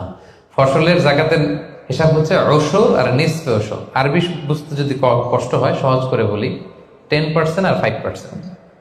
ফসলের জাকাত হচ্ছে ভাই 10% আর 5%। 10% আরবিতে বলে ওশর। কখন 10%? যখন এটা ইরিগেটেড ল্যান্ড হয়, আল্লাহর দেয়া বৃষ্টির পানিতে চাষ হয়ে যায়, আপনার আলাদা করে সেচ দেয়া লাগে না, আল্লাহর দেয়া বৃষ্টিতেই হয়ে যায়। এটা হচ্ছে কস্ট ফ্রি কাল্টিভেশন, আপনার খরচ টরচ নাই, আল্লাহ বৃষ্টি দিছে, ধান বুনে দিচ্ছেন, হয়ে গেছে। এটা 10% দেবেন। 100 মণ হইলে 10 মণ। আরেকটা হচ্ছে আপনার সেচ দেয়া লাগে, এটা হচ্ছে কস্ট বেসড ইরিগেট কাল্টিভেশন। আপনার সেচ দেয়া লাগে, কীটনাশক দেয়া লাগে, রাসায়নিক সার দেয়া লাগে, নিড়ানি দেয়া লাগে, এই করা লাগে সেই করা লাগে, আপনার খরচ বেশি, ওইখানে 10% না, ওখানে দিবেন কত পার্সেন্ট? 5%। 100 মন ধানে কয় মন? দেখছেন, তার মানে the more you cost the less you pay, the less you cost the more you pay. সুবহানাল্লাহ। এখন যদি বলেন হুজুর আমার তো কিছু বৃষ্টির পানিতেও হয়, আবার আমিও কিছু পানি দিই, এখন কি করবেন বলেন দেখি, কে বলতে পারে? 7.5% দিবেন? এই তো ব্যবসায়ী হইলে কি সুবিধা। তখন আপনি মাঝামাঝি দিবেন, যেহেতু বৃষ্টির পানির ফ্যাসিলিটিও আপনি পেয়েছেন, আপনারও পানি শেষ লাগছে, দুইটা যেহেতু, তাহলে 5 আর 10 এর মাঝামাঝি কত? 7.5। তো আপনি তখন 7.5% দিবেন। এটা হচ্ছে বিশাল আলোচনারে এক নির্যাস আমি আপনাদেরকে শোনালাম। চলে গেল কৃষি সম্পদ। এবার পশু সম্পদের জাকাত কিভাবে দিবেন?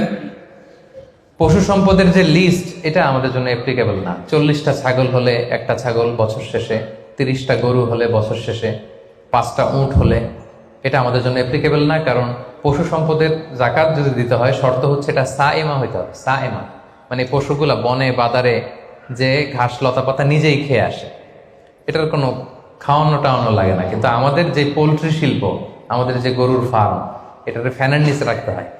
অস্ট্রেলিয়ান গাভী যারা পালে দেখবেন উপরে ফ্যান, যে দারোয়ান ওর ফ্যান নাই, কিন্তু গরুর উপরে ফ্যান, কারণ এই বাতাস না খেলে ওটা বাঁচবে না। ওইটারে ইঞ্জেকশন দিতে হয়, ওইটারে এই দিতে হয়, ওইটার ভুসি খাওয়াও, ওইটারে এই খাওয়াও।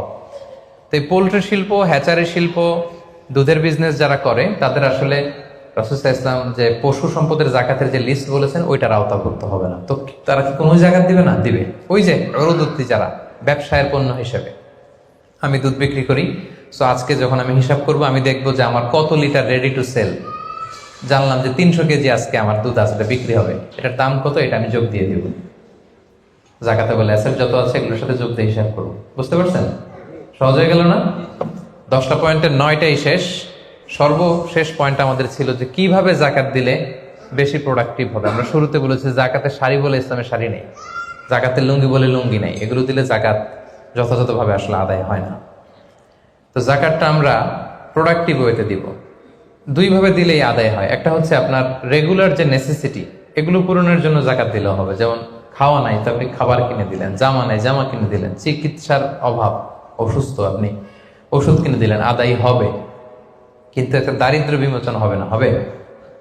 আজকে আপনি কিছু খাবার দিলেন, ও খেয়ে কালকে আবার ওদিকে জাকাতের লাইন, ওদিকে যে দাঁড়াবে, কি বলেন?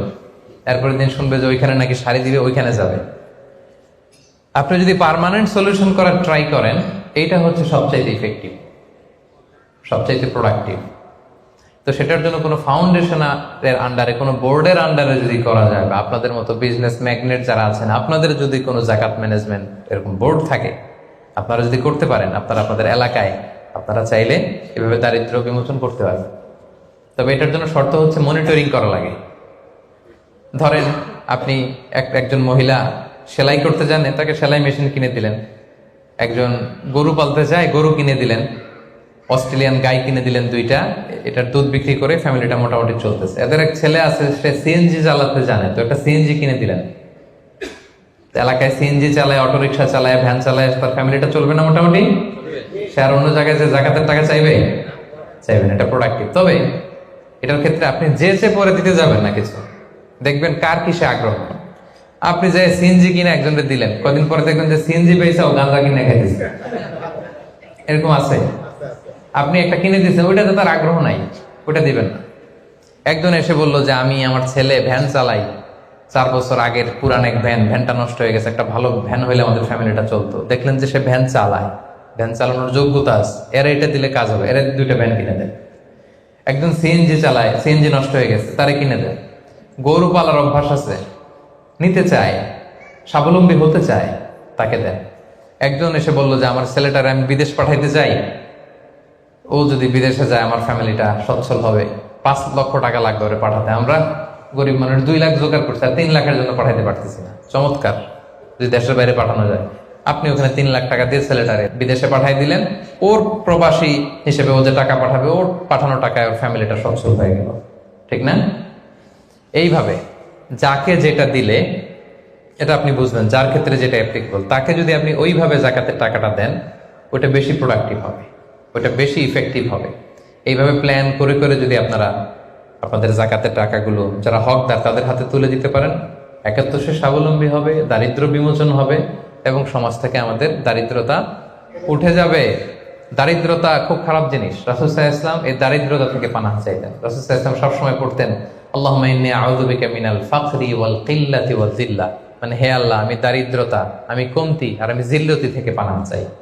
রাসূল সাল্লাল্লাহু আলাইহি ওয়াসাল্লাম সবসময় দারিদ্রতা থেকে পানাহ চাইতেন। সো এই দারিদ্রতা বিমোচনের জন্য যাকাতের যে ডায়নামিজম, এটা আমাদেরকে প্রপার ওয়েতে কাজে লাগাতে হবে।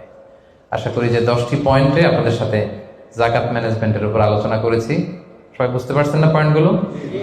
ওভারঅল কিভাবে যাকাত প্রসেসটা হয়, যাকাত দিতে হয়, একটা ধারণা হয়েছে না? আল্লাহ তাআলা আমাদের সবাইকে কথাগুলো বোঝার ও আমল করার তৌফিক দান করুন। আল্লাহ তাআলা তার মেহেরবানিতে আমাদের যাদেরকে সম্পদশালী বানিয়েছেন, আমরা যেন যাকাত দিয়ে ধন্য হতে পারি, আল্লাহ তৌফিক দান করুন। আমরা যেন এই যাকাতের মাধ্যমে দারিদ্রতা বিমোচন করতে পারি, অভাগা সুবিধা বঞ্চিত মানুষের মুখে যেন আমরা হাসি ফোটাতে পারি, আল্লাহ তাআলা তৌফিক দান করুন।